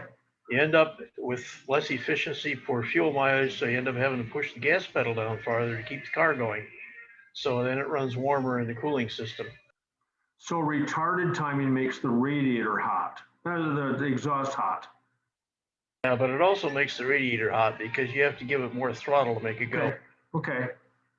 So that third, the middle third, that is the energy that the engine puts out, can't get larger than a third, but apparently the other thirds can, you know, by robbing it from the engine. So. Yeah, when you do anything that screws up the tune-up on the engine so it doesn't run so well, you lower the efficiency, you lower your fuel economy, and you increase the heat that it's generating. So, Judd, that's as close as I can get. That's good, thanks. Okay, so Bill C has asked me, what is the proper sending unit for the MG if the two you mentioned are not correct? That is the $1,000 question. I don't know. Maybe Ed gets his from someplace, but it seems these are little brass electrical. They're filled with graphite or carbon, and they get hotter. And as they get hotter, the pieces of granules in there are squished tighter together, so the resistance falls, and therefore the gauge reads higher or something like that. Anyway, they're just made wrong. They're made in Spain. That's all I know. Glenn Lenhard from Glenn's MG service, sometimes Glenn's on, called the factory in Spain. He doesn't speak Spanish. Apparently they were happy to speak to him in English. And they said, no, we're making them according to spec. And that, you know, when they come out of our factory, they meet the spec. And Glenn says, well, then your spec is wrong, you know, and there's just no way to correct it. I don't know. I don't know what Ed's selling at Abingdon. I mean, everybody's selling the same stuff. Sometimes that stuff gets in the parts area, and they, you know, somebody's ordered 2,000 of them, and for business salvation. We get them from England. We get them from MGOC. Sometimes we get them from XRN. They all seem to be exactly the same, though. They're either red or black. So I don't know the specifics on them. I've used them on my own cars. MGB. I don't have any real trouble. I mean, it solved my problem when my temperature gauge didn't work. I just swapped that out, and the temperature gauge worked right away. So great. I've never taken a thermometer to the engine, but it runs right on N all the time. So I assume that's. Yep. It's, if it makes me feel like it's normal, I guess it's normal. It's okay. Yep. But I've never seen any ones that look any different. They come in different boxes from different suppliers, but they're pretty much all exactly the same. Like I say, either red or black. One's early, one's late. I forget which one it is. Correct. Yeah, the 101 fits 77 through 80, and the 103, the old GTR numbers, What 103 fits the earlier ones, go figure. But anyway, yeah, okay, so Ed's got some, and I don't know, maybe Moss's supply is straightened out now. I don't know, but Ed's got them here, so. So let's see, from Mark Vitalin, I have an original factory pull-up blind in front of my 56 MGA. I never needed it. Hey, that's cool, and he's in Ottawa. Mark, are you still on? So this is you've got a unique. We've got 150 people on it. Did swell to about 170 at one point. Maybe Mark can't get on, or maybe he's off now. But anyway, so he did put an aluminum radiator in, and an 8-blade nylon MGA fan. So yeah, that would all make a great difference. There's a lot of T-typers that'll use the 5. It looks to me like the 5-blade MGB fan they used around 73 or so. And anything's got to be better than that original T-type fan. Oh my gosh, that is not. And plus, it sits about 3 inches away from the radiator, so it's only an augmented thermosiphon system. So David Basili, when looking at the temp gauge in the car, how can you associate the needle position with the temperature of the engine? Only by using one of those infrared thermometers and shooting underneath the thermostat, you know, where the temp gauge is. That's about the only way you can do it. If it's a mechanical gauge, like on an MGA, you can actually unscrew it from the head, if it'll come out, and put it into a pan and wait till your wife isn't home and borrow some thermometer out of the kitchen and bring the water. Well, if you bring the water up to a boil, you know, and then go look at the gauge, it should be reading 212. That's slam dunk. Unless, of course, you're in, I don't know, Albuquerque or Denver, someplace where you're extremely high, and then it's going to boil at a lesser temperature, but you know what that is. Okay, so we got Dan Mitchell who's weighed in here. Dan, you can unmute yourself if you're there. Says he lives in South Texas where it gets very hot. I think that's today's understatement. My TF tended to run hot when stuck in a traffic jam. I added a thermostatically controlled auxiliary fan, pusher fan, and it solved the problem. So yeah, T-types, the TD and TC don't cool very well. That is a fact. And when you're in traffic, I was going to say something about parade use. You know, our cars, normal cars aren't set up to do parades, and they're not set up to race. You can make them, you can set them up for either situation, but they're not naturally set up for that. So if you want to have your car in a parade, pull over, take the valve cover off, open up the valves to like 30 thousandths. Now the engine will tick over at 300 RPM and it won't make so much heat, or it'll clatter a lot, won't hurt anything, and you can make it idle in a lot less temperature. So, or yeah, a lot less RPM, and therefore you're not going to create as much heat. So that's just a trick. So iPad, everybody, what about using a zip tie to hold the thermostatic switch in your he doesn't say, but in your 77 through 80 MGB? So there's a thermostatic switch. It's a bimetal plate, and it comes up to a certain temperature, and it flicks. It flicks position and cuts the cooling fans into the circuit. So you got this little weenie ass switch with a piece of bimetal in there that's half the size of a US postage stamp. And that's supposed to carry all the current that there is for a 77 through 80B. Wrong. If there's any place to put a relay in a 77 through 80B, put it on the cooling fans. You make a case for putting it on the headlamps, but put it on the cooling fans, absolutely. So that switch doesn't have to carry all that current. Just have the switch run the relay, and then the relay in turn runs the cooling fans. But there's a sleeve, a rubber sleeve that you push into the radiator, and then you push this this ERP, we used to call them an ERP switch, because it had a part number that was URP 1126. And it turns out that JAGs use the same switch, but their rubber sleeve that goes into the radiator is a lot longer and it works a lot better. So if you use the JAG sleeve and the MGB bulb switch, the ERP switch, the combination of those two things work just great. I don't have what that JAG part number is off the top of my head. In 1980, they said, oh, we're having a problem. These switches have been popping out. So they changed it and put a clip on it, and those stay in place. Other things you can do to hold that switch in the top of your radiator on a 77 through 7980 MGB is take the top radiator clamp, turn it around 180, and now it will follow the wires coming out of the plug, and it'll sort of jam the whole thing in place.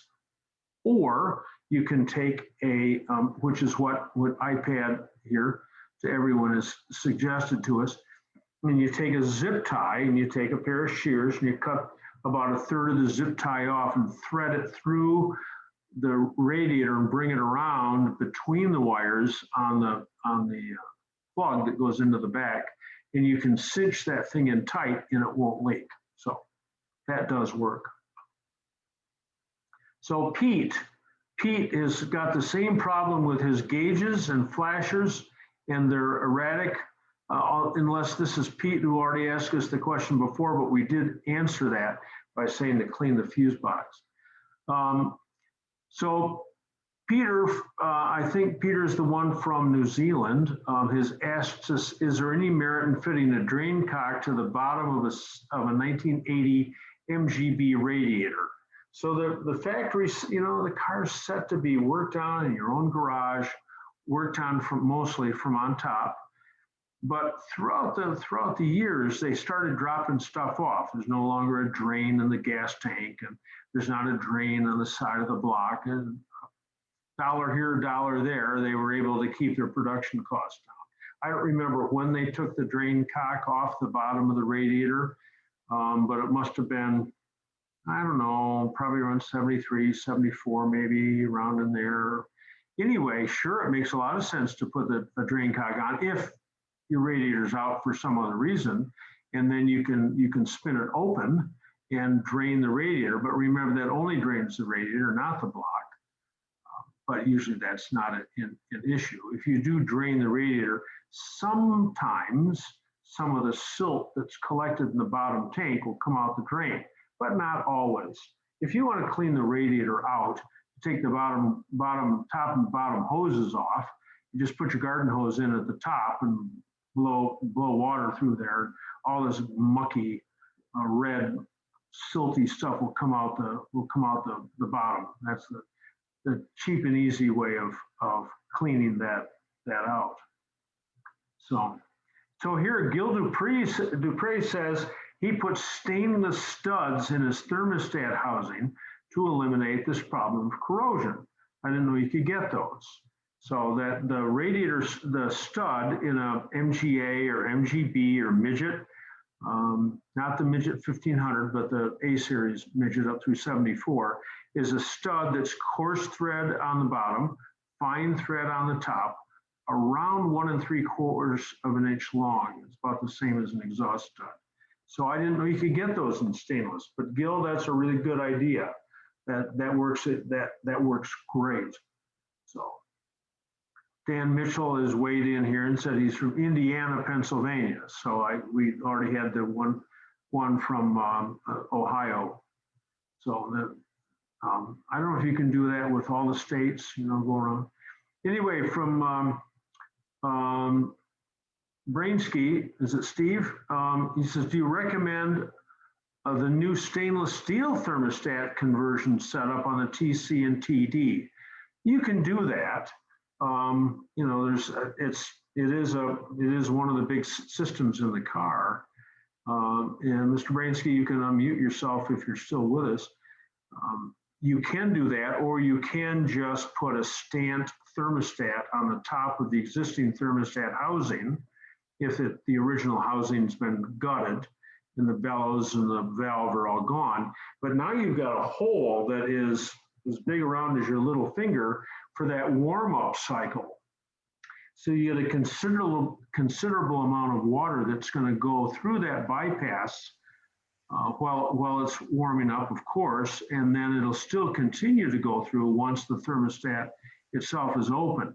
So the trick is to put a smaller diameter hose inside the existing hose that goes from the branch pipe to the water pump inlet. If you don't glue it in place, it will slip out of place and slip down and bugger up the normal cooling. But you can reduce that. Or some people put a blanking plate on the side of the thermostat housing. And instead of having this huge hole that's in there, you drill a little 1/4-inch hole. And the water's always going to go through there, but it's not going to amount to much compared to the amount that's going through the radiator. So there's always a solution, a less expensive solution. Can you hear me? Am I on? Yes. Yeah, well, that sounds like a lot of complication there. I may have to contact you about that. And there's going to be a time when I'm going to want to ask you another question about installing a heater in the TD. That's another big deal. Sure. So Can I just put in there on that yeah, subject? please. We of course sell a stainless steel thermostat replacement for the XPEG engine. I've installed at least a half a dozen of them. I put them on all my T cars, and I just put one on the YA. It works really well. You can, it's a stand thermostat inside there. The bypass hole is really restricted. I've done 2 British reliability runs in a TD with that thermostat in there, and it just goes right up to like 85 to 90 and just sits right there. It really is a big improvement. I've taken several of the old ones off cars. I saved a couple of them because they're interesting, those bellows ones. Most of them are just so corroded they don't move anymore. And I've also seen many variations of what you talked about, John, where people somehow JB weld a stand thermostat in there or some other contraption. And, it's nice, but I mean, it's just simpler. Put the stainless steel one in there with a replaceable thermostat, and they're really not that expensive for what you get. And I just my 2 cents worth. I've installed quite a few of them, and I've always had good luck with them. The temperature stays remarkably steady, even on those old temperature gauges that T cars have. It does stay remarkably steady. And we did like the New Hampshire one up and down the mountains with that thing, and we never had any trouble with it. And the radiator is, I can't say the radiator is original in the TD. Could be 40 years old, could be 50 years old, could be 60 years old, but I never changed it, and it seems to work fine with the thermostat. And I know we had the TC in there recently, the red one that we have, had a Moss original aluminum one in there, and there's no temperature control. It just seized up. The aluminum ones kind of corrode a lot, and it just seized up, and the temperature would go all over the place. When it was cold, it was take a long time to warm up, and then it would warm up and go up about 70. It never really got very warm without the thermostat working. And with a new thermostat, it just really seems to stay right around 85 to 90, no matter what you're doing. I mean, up a long hill, it gets closer to 90, but it never really never pegs or anything like that. And it comes right back down as soon as you start down a hill. So I know Tom Lang also makes one. Tom's a good friend of mine. He makes a great product. The only thing, he says you can take the thermostat out without taking it off the car, but if you ever worked on a T-series car, radiator, top hose, it's almost impossible to get that. I don't know how he does it. You need some kind of special tool to get that thermostat out without taking the radiator out or the water outlet off the block. But I guess you could do it, but it's not something that you do all the time. I mean, you don't change the thermostat summer, winter anymore. I don't think most people do. So once it's in there in stainless steel with a stand thermostat, I mean, it's good for lifetime, in my opinion. But it is simple to do. Just get that piece, replace it, and you're all done. I have seen a lot of jury-rigged things, and they do work, but how good they work, I never know. That's just my 2 cents. And I'll talk to Sandy personally about that, because I'm surprised he's questioning me on that. Okay, so yeah, I mean, there's always, there's always there's always a dollar solution, you know, and that's the JB Weld and the stand and on the old original one. But anyway, anyway, a couple of compliments here. Here we go. From Jim Campy. Is there some great advantage by using the original design thermostat offered for $99.95 versus the $4.99 thermostat? And again, this must have to do with the T-types and opening that side bypass valve. MGA. MGA? Yes. Marnie, you still on? Yeah, I'm still here. Why would you spend $100 on an original? Oh, because it's got this on it? It's got the valve that opens sideways?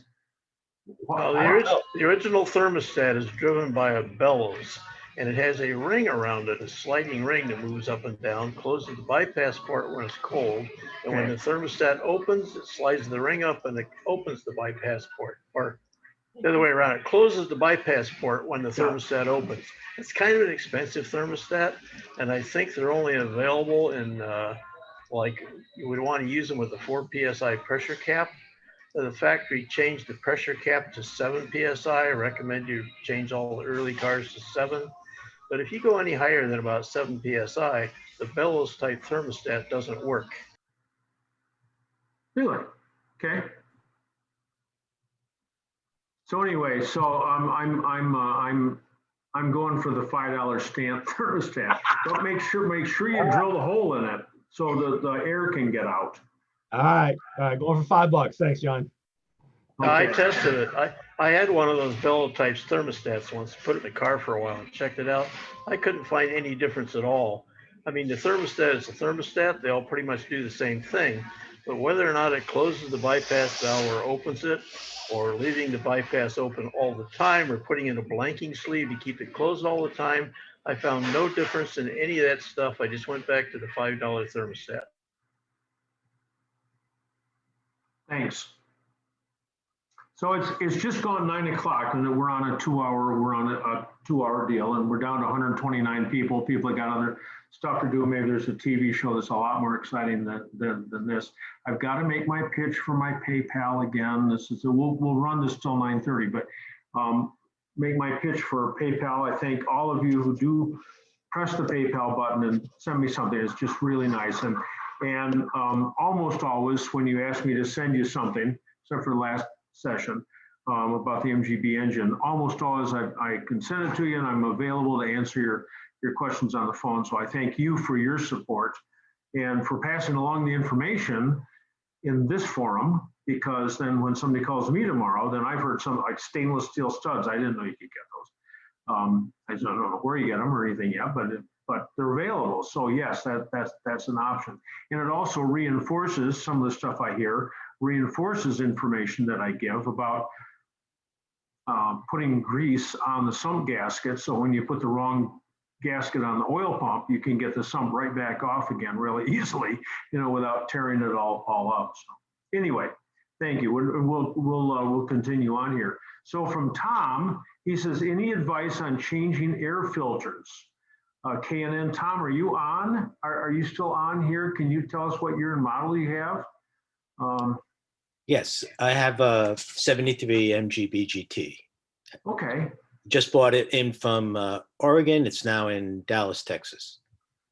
There's no problem using the original air filters. If you take that air filter and you cut the top and bottom of it off, you end up with a panel of course you can't see how big I'm gesturing, but a panel, it must be 3 or 4 inches tall, and it's 6 feet long. I mean, you can't see me put my arms out, but it's a huge filtering surface, which means 2 things. One, if it's designed, made correctly, it can take out a pretty tiny particulate, and you don't have to change it very often because there's such a lot of surface area.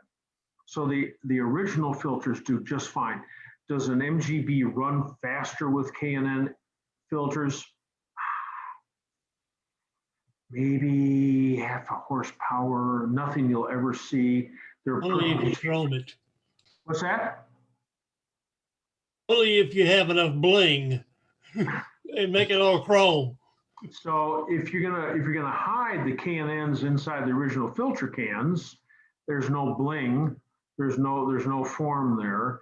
If you get one of the extra ones that's got the fluted front cover and the filters are exposed, then you're gonna get more noise. You're gonna get more inlet noise because you can hear it through the filters. The reason we have filter cans on there is to silence it a little bit. Look at a let me make up a car, on 1935 Rolls Royce. It has an inlet muffler on it that's about as big as the exhaust muffler, so you can't hear the air rushing into the engine. So anyway, that's what those filter cans are for. The paper filters are just fine. The people say, oh, if you get the K&N air filters, the air flows through them so much better that you got to change the needles on your carburetors. I personally have not found that to be the case. When you go to the dynamometer and you put the car on the dyno and actually check to see what makes a difference, those air filters might make, I'm trying to remember what Carl came up with when Carl Heidemann from Eclectic Motorworks in Holland, Michigan, is put MGBs on the dyno 1,200 times, that's 1,200 or more. And he's tried everything, big bore exhaust, little tiny exhaust, the atomic fire injector, platinum bladed spark plugs. He's tried everything, and very few things really make a difference. What it all comes down to is breathing. The air filters don't make much of a difference. So take the money and spend it, buy a stereo. Okay. I don't have a radio in my MGA. The sound of the engine should be music enough to your ears. So, anyway, where are you from, Tom? Dallas, Texas. Okay, all right. Okay, so, and David Enke has just weighed in and says, I just bought my first MGB and I'm learning all about it. David doesn't say if he's already, had 13 TCs in the past, but anyway, that's nice. Dan McGovern, on my 77 MG Midget 1500 with a distributor out of the car, the gear turns the distributor. The gear that turns the distributor will just pull out of the hole. Yes. And you can use that with an electric screwdriver, and you can spin the oil pump on a Midget 1500 engine to get oil pressure before you start the engine, but only that engine. So anything, you can't do that on any of the other engines that we have. It's you've got to spin the engine itself. But on the Midget, it does work. Of course, you got to make sure you get the gear back in the correct location, and that's the location it was in when you took it out, to make sure that everything lines back up again. Plus, you go to put the gear back in, it won't seat all the way down because the blade on the bottom hasn't got the right rotation to turn the oil pump. But on a Midget 1500, yes, that is a way that you can pressurize it. So from Peter to I think Peter's from New Zealand or Australia. He said the round cylindrical style Lucas relays for 1980 MGBs aren't available anymore, at least where he is. Can they be located in the USA? And if so, please guide me to where I can find them. So I don't know, Ed, you got SRB 402 relays for ignition and starter relays? Are they square now and say Bosch on the top of them, or do you still have some round ones? I think most of them are square now. I don't think I have any round ones in stock. I could check, but I don't think so. I think most of them come in square because they're just a standard relay, really. Yeah, it's form and function. The original ones were cylindrical. They certainly don't need to be to work. So, okay. So I haven't given his name out yet, but there's Paul Deershaw in Arvada, Denver, Colorado, and Paul has a couple of 100 MGs that he cleans parts from. And if you want an original cylindrical relay, he can probably find one. How long will it work? Who knows? If they're plastic, they're probably pretty hard to take apart. If you're really good, you can take a square one and a round one and switch the guts. So Dan McGovern, yes, from Slidell, Louisiana. So Dan, are you still on, Dan? Are you? Yeah, I'm here, John. Okay, so anyway, Dan's rebuilt his MG Midget 1500, but it's blowing oil out of the dipstick. So the engine's got less than 25 running hours on it now. It had a Weber 3236 carb before he bought it. The compression's consistent, but the problem here is that the compression isn't staying inside the cylinders. The compression is getting past the rings and into the sump. Now that always happens, always. So there's a hose on the valve cover, about 1/2 inch inside diameter, that originally went to the carburetor, but it's got to be vented to atmosphere or a slight drag on it. It has to be. If you close that up, if you plug up that hose that comes off the top of the valve cover, the engine cannot vent, and the whole engine. I've left it open. It's just open to the atmosphere. Yes, and nothing comes out of that hole. Which I'm surprised. I would have thought, I'd get some kind of oil out of it, but I've also hooked it to the carburetor, to the underneath the air filter, like the Weber says, and I know it chokes it off because it's got a 90-degree plastic fitting on that. I've tried sucking some ported vacuum to it, and that didn't seem to make any difference either, but it's just a very small ported vacuum line. So, I mean, but I wondered is I've heard that thing splashes a lot of oil at that dipstick. Oh my gosh, the inside of an engine, it's oil central. I mean, it's just, there's nothing but oil splashing. Okay. So if it's venting okay, and this is the only problem you've got, then get the spark plug wire end, the rubber, right, boot. Yeah, the boot. Put that on there. That's what they use on the MGBs 63 through 69. So, yeah. So you think that might work on? I was going to try that. Well, it doesn't have the correct felt washer on it. I have that on order, but it had some kind of plastic thing wrapped around there and stuffed in the hole. Okay, well maybe that was someone was trying to slow down the leak. You can sure make it seal. The MGBs certainly 73 through 80 have got a combination of rubber and stuff on the dipstick, so that it can't suck any air through there. It can't suck it into the engine.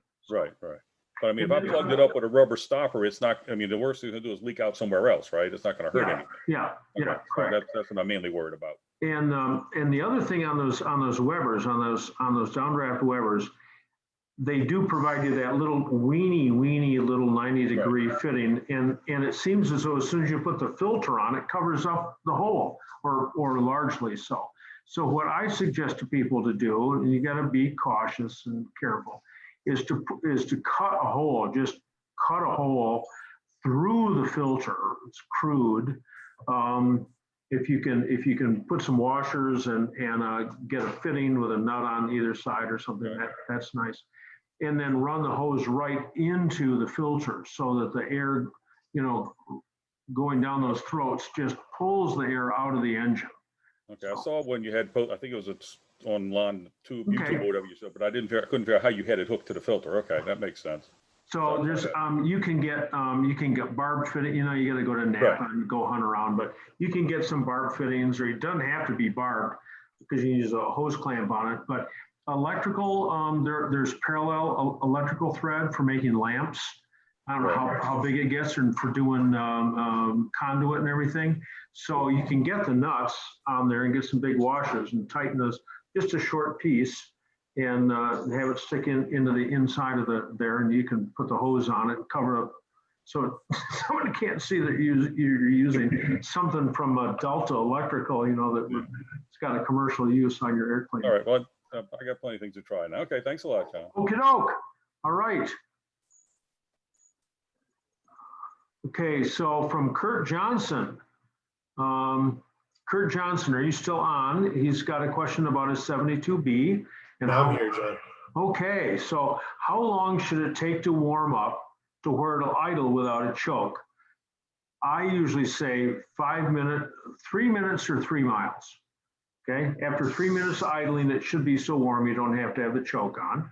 And after 3 miles, because there's no point in waiting, you just get in the car and go. Start it up and go with a choke, you know, the choke out. But my late wife and I ran the 73 MGB in Michigan winters every single day, drove to work every single day throughout the winter. And you'd start it up, sometimes it was like -10, and the oil pressure would be like 5 pounds, because the oil pump just couldn't get that. I mean, this stuff is thick off the bottom of the sump. And after about 5 minutes of running, now you're running down the road, it would eventually get back up to about 60, 70 pounds or so, but 3 minutes or 3 miles. Yeah, that's about what I'm getting. It's my first B, and I also have that Morris. I have a Morris Minor, but it has a Sprigget engine, a 1275 with the 2 SUs. That one warms up real quick. That one, I mean, by the time I'm out my driveway, I can close the choke and drive. And that probably means it's adjusted too rich. I mean, that's what it should mean. Yeah, that might be. But I wanted to mention something on the air filters, since you guys were talking about it too.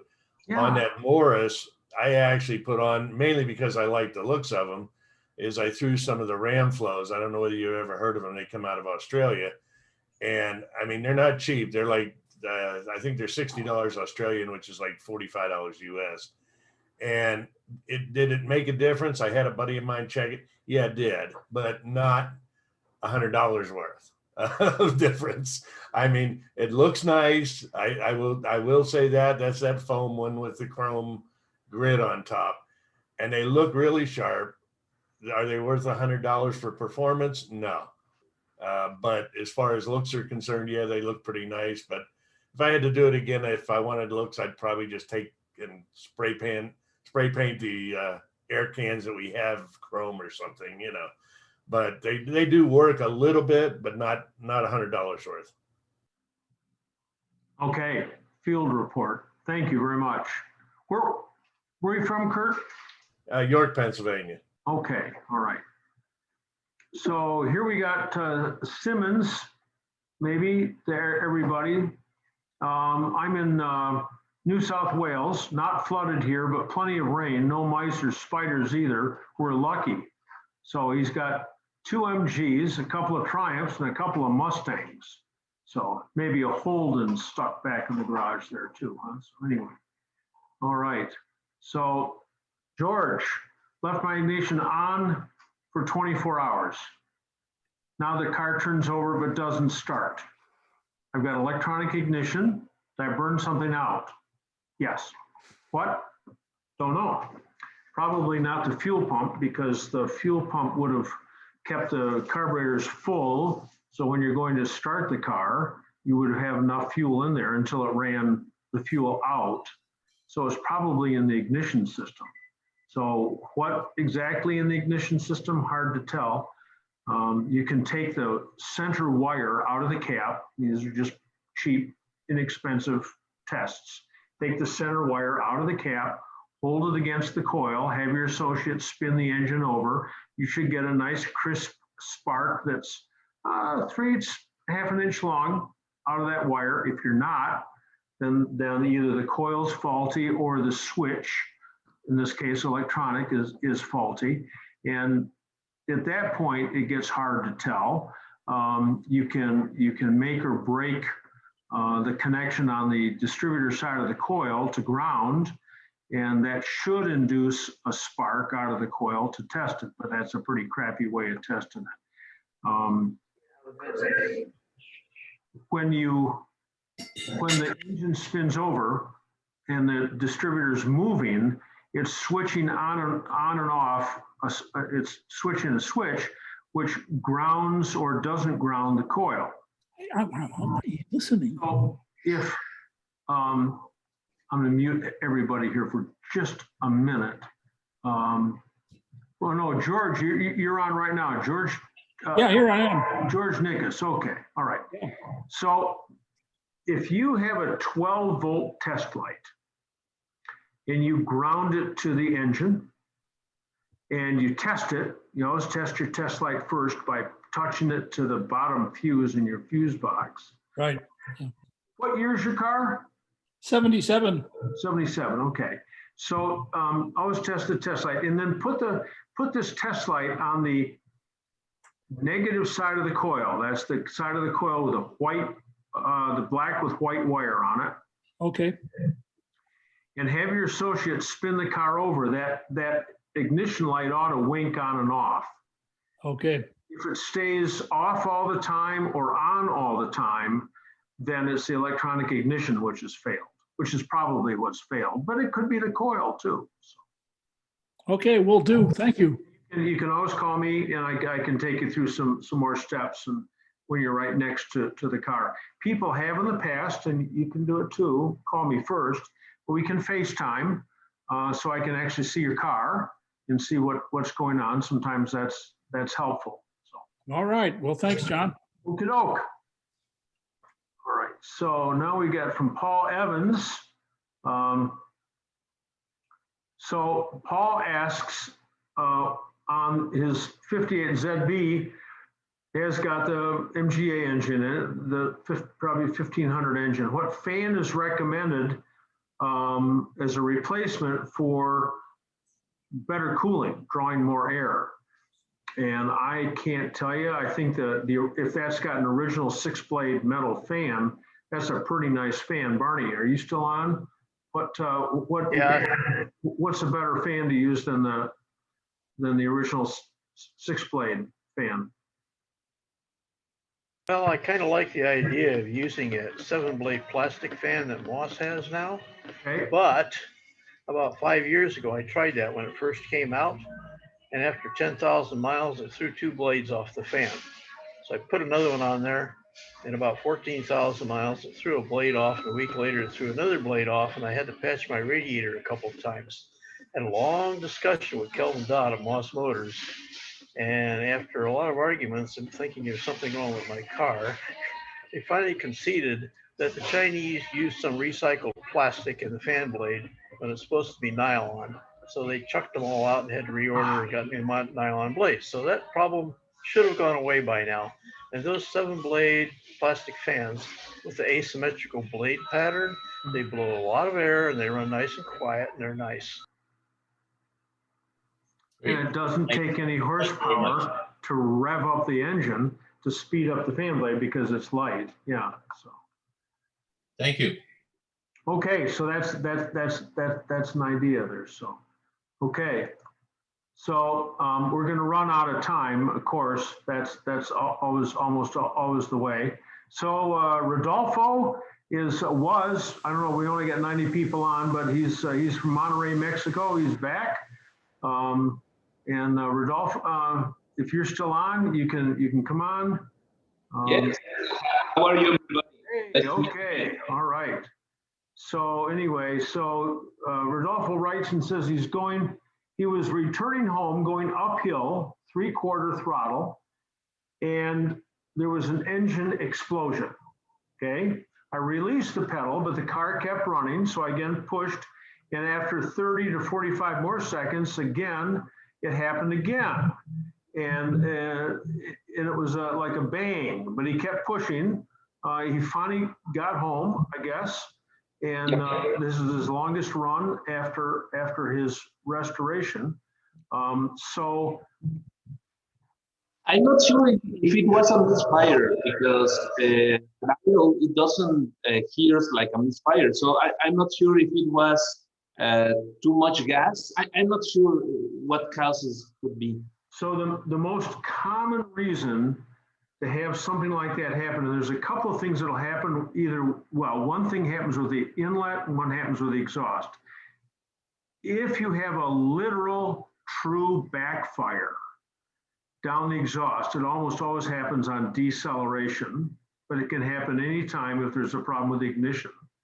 Then unburned fuel is combusted in the exhaust, and it sounds like someone has a rifle underneath the car and bam! I mean, it sounds like loud. It's a backfire, and it's like wakes you up. So that can happen from that's unburned gasoline in the exhaust getting lit somehow. The other problem is a spitting or hiccuping or coughing that you get, sometimes accompanied by flame that'll shoot out of the carburetor. And that's like that'll happen when you're running too lean or too retarded.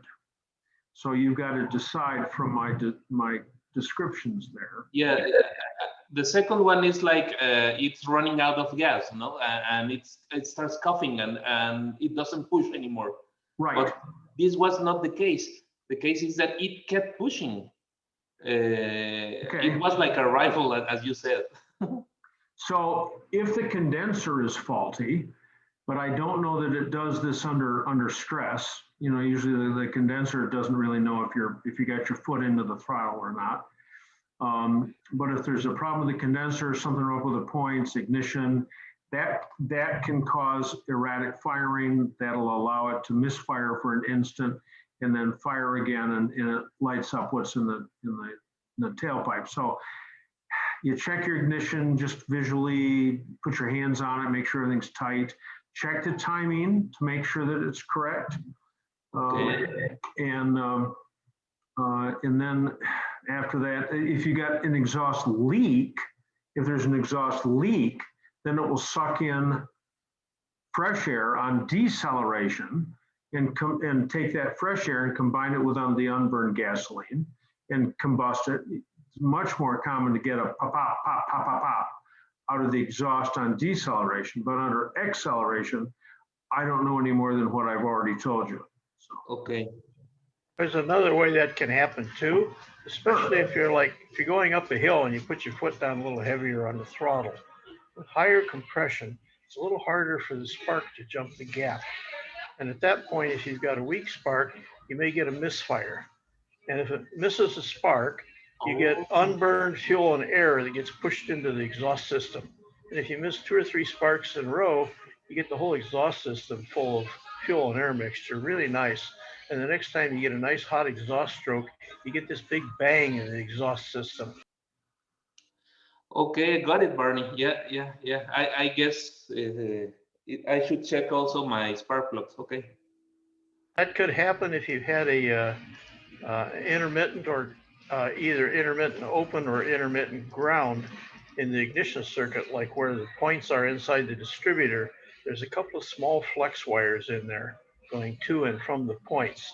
If one of those is broken, you get an intermittent connection, or if one of them is shorted to the housing, when the vacuum mechanism moves, when you hit the throttle, you can make and break the connections in the distributor, and it disturbs the spark like that. Okay. Thank you very much, Barney. So we're pretty focused on that distributor. Yeah. So okay. Hey, thanks for being here. Thanks. Thank you. Let's see. Anne has written and said there was a time when we used a block heater in a GT. Jake and Ann, like that kind of Ann? There was a time when we used a block heater in a GT for daily driving in northern Illinois. But winters, 2 things. One, most everybody doesn't drive their MGs quite as much in the winter, and winters were colder then. But yeah, there were block heaters or heaters you could get to push down the where the dipstick was, something to warm up the oil, keep the oil just a little warm. So when you start the car. Telling that. Ann, how nice to see you here. Just a block heater, we did. It wasn't a dipstick heater. Oh. Just a block heater that took the place of the 1 5/8 core plug. Hey, John. Hey, John. Yes. That wasn't this is Jake's. Yeah. With me. That wasn't a dipstick heater. That was the core plug heater. Okay. The middle plug Yeah. just above the distributor, I Yep. took out, you could put in a Chevy block plug, and the bottom of that plug, you carve out so you can put a regular 1 5/8 block heater in there. And it stays in, believe it or not, it stays in because the block heater itself it's sort of like a toggle bolt on the bottom. So it holds it in. So it wasn't a dipstick heater. It was a block heater. Very cool. So Jake and Ann probably hold the record for coming to when we used to have technical seminars. I ran those from 1983, and when was the last year you came? I could, about 2016 or something, but they used to come to multiple seminars per year and always went to the exotic ones like factory and non-factory literature. Yes. Yeah. It was our winter getaway. Yep. So, well, there haven't been any getaways this year, but my daughter's now moved from where she was, south of you, out to Crystal Lake. So, but then Gene Cooper's moved away and Rhinehouse moved away. So anyway, I got to stop by and we got to get together sometime. So yeah, pleasure to see you. Okay, let's see. We are down to about it. That is as far as I can roll. That's as far as the questions go, and it's 9:29, so it's worked out just fine. We've talked a lot about cooling, and just to hit the high points again. The systems were designed to dissipate the amount of heat that the engineers thought that in the worst of circumstances the engine might produce. And they're still pretty good if they're in reasonable shape, but you might be producing too much heat, or you might have a plugged radiator that's so common, some interference, or one of the jillion other things that came up during our conversation tonight. So I thank everybody for being here. I thank Ed Cook. If Ed's still, yep, Ed, I see Ed's still there. Thank you, John. Appreciate it. That's abingdonspares.com. Go look on their website. And I thank everyone for being here. And let's see, Doug Clark, you must be in here someplace. Doug's my unofficial, almost always official counter, and lets me know how many people have been on at the peak. Why count it now? Because it's only 73, but I think we're up to, maybe we pushed about 170 tonight. So anyway. John, 182 max, okay? Okay, thank you. Thank you. Yeah. I'm gonna write that down, 182, I use this site for other stuff too.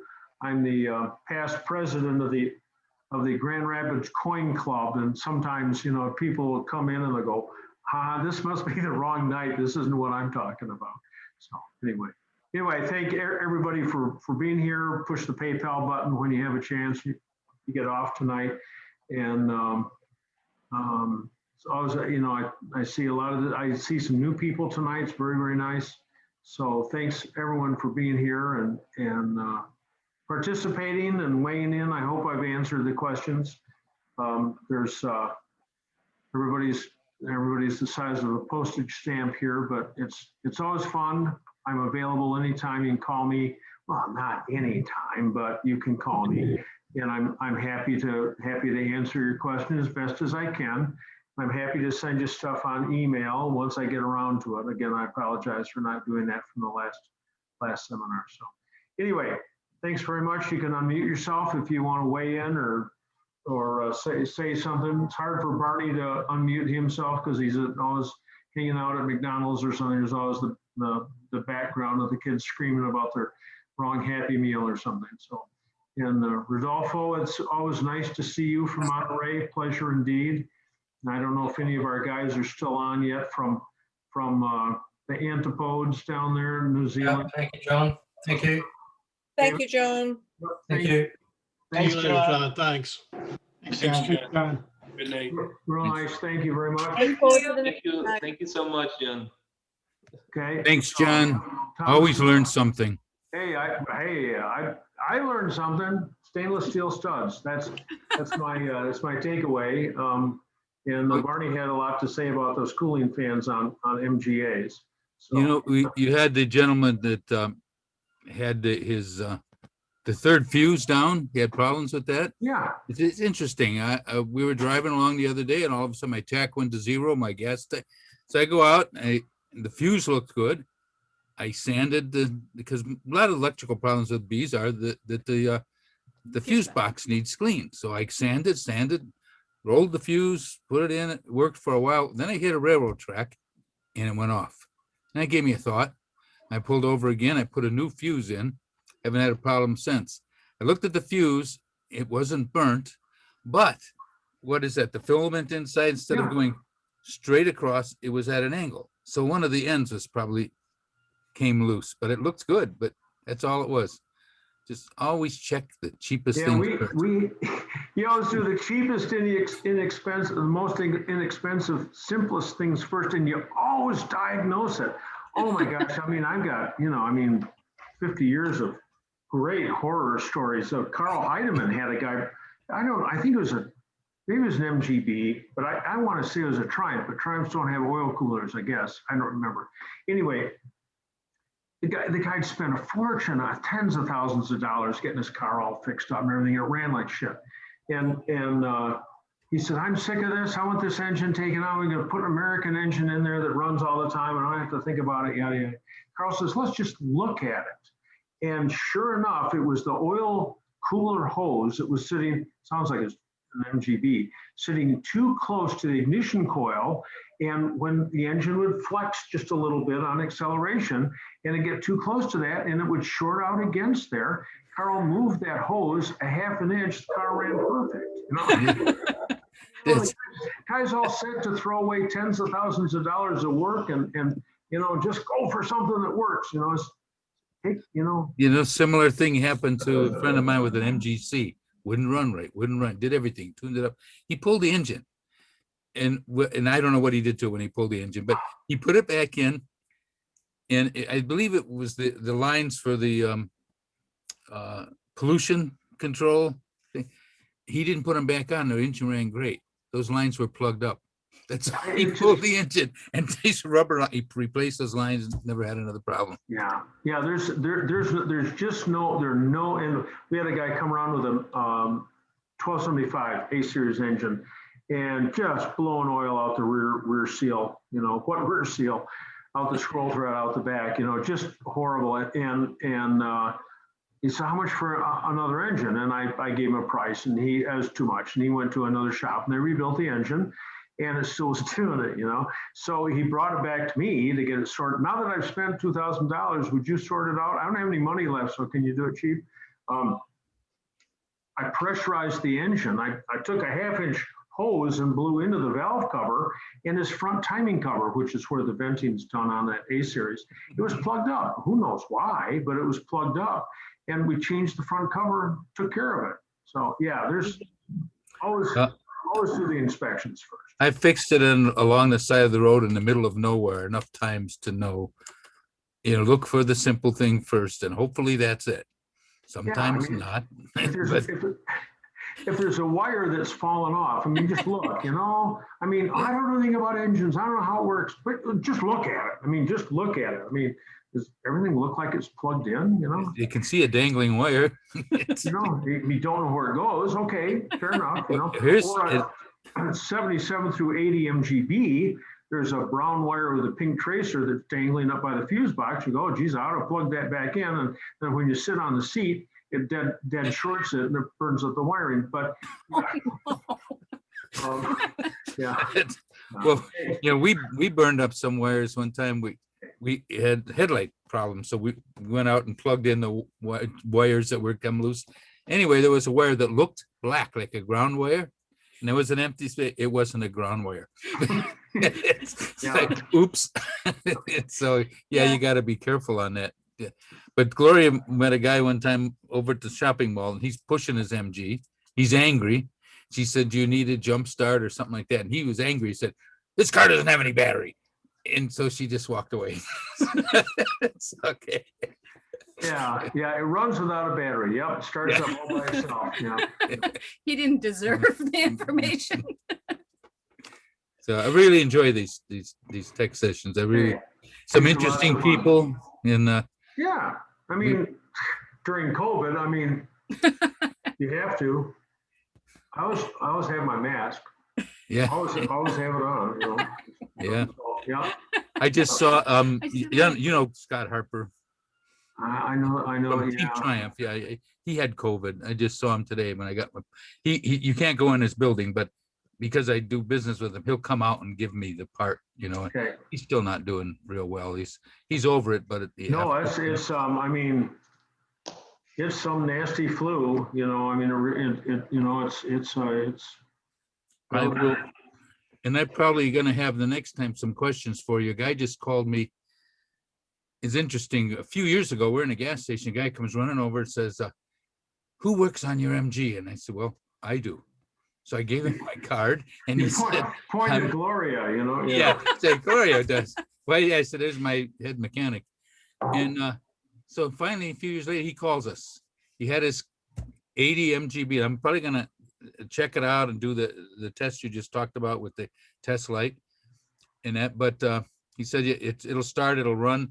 And then when they get where they're going, shut it off and won't start again, which sounds like a starter to me, but it could be that electronic ignition too, you know. But what's interesting, he had it at John Kuhar's shop for a couple of years off and on. And the cops called him and says, "You better get your car out of here or we're towing it away." Yeah, that's. I don't know whatever happened to John, but it just, he always treated me good, but I wouldn't trust him to do business with him. Yeah, I can't. I can't say anything. I can't say much. You can't say it wouldn't be good for you to say anything. Wouldn't be good. No. Yeah, John was a friend. He always treated me good, but boy, I hear some horror stories and. Well, you know, there are people who work on our cars who have every best intention and don't know that they don't know. That's always sad because they can't learn, you know. And there are those who aren't very. It's been a long time since I've run into somebody reporting back to me that they ran into a real true blue crook, you know, who said, "Oh, you know, your car needs, you know, carburetor bearings and spent, you know, $3,000 and he got the car back." And you know, I mean, a real crook. Yeah, the muffler bearings are bad. And then there's other people that, and then, I mean, then there's just the parts. I mean, you know, you can do the best job you want, and you know, like you've test driven the car 200 miles, it's all set to go. The guy gets in it, he gets 50 feet, and the brand new release bearing blows up. You know, so, you know, there's parts issues. So yeah, there's all kinds of stuff. Yeah, one of the guys that I learned a lot from was Steve Shivington. Steve's a real nice guy. Yep. Yeah, Mr. British car guy. But I don't want to take any more of your time. I really appreciate these sessions. Okay, it's been great. So Steve's on. Look at Steve's on. So hey, Steve, it's a pleasure to see you. I haven't seen you in years. Yeah, gosh. No, you're talking, but you're not. You're hit your space bar. It'll unmute you probably. Not yet. No, maybe I don't know.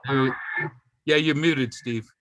What's that? Yeah, there you go. There you go. Hey, there's Steve. Yeah, hey, just swing.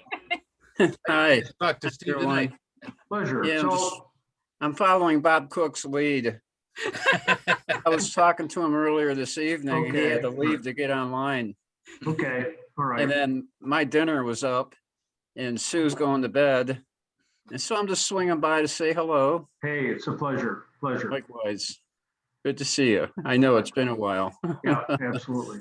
All right. All right. Well, hey, you guys, it's time to knock down. We're about 9:45, and so anyway, thank you all. And Ed, thank you very much.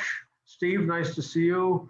Likewise. Nice to weigh in, and everybody. Barney, it's always nice to have you on here, Barney. You've always got. If I don't know an MGA answer, you do. So anyway, appreciate it. Doug Clark, it's always nice. have you here counting. Everybody who's on, it's very kind. So anyway. Thanks, John. Have a Okay, good thanks, evening, John. everyone. See you. Stay See out you, of Barney. trouble. Cheers. Have a good day, guys. Yep. See you later. Bye-bye. Okay, bye-bye. Thank you, John. Thanks, John. Thank you, John. Okay, Steve.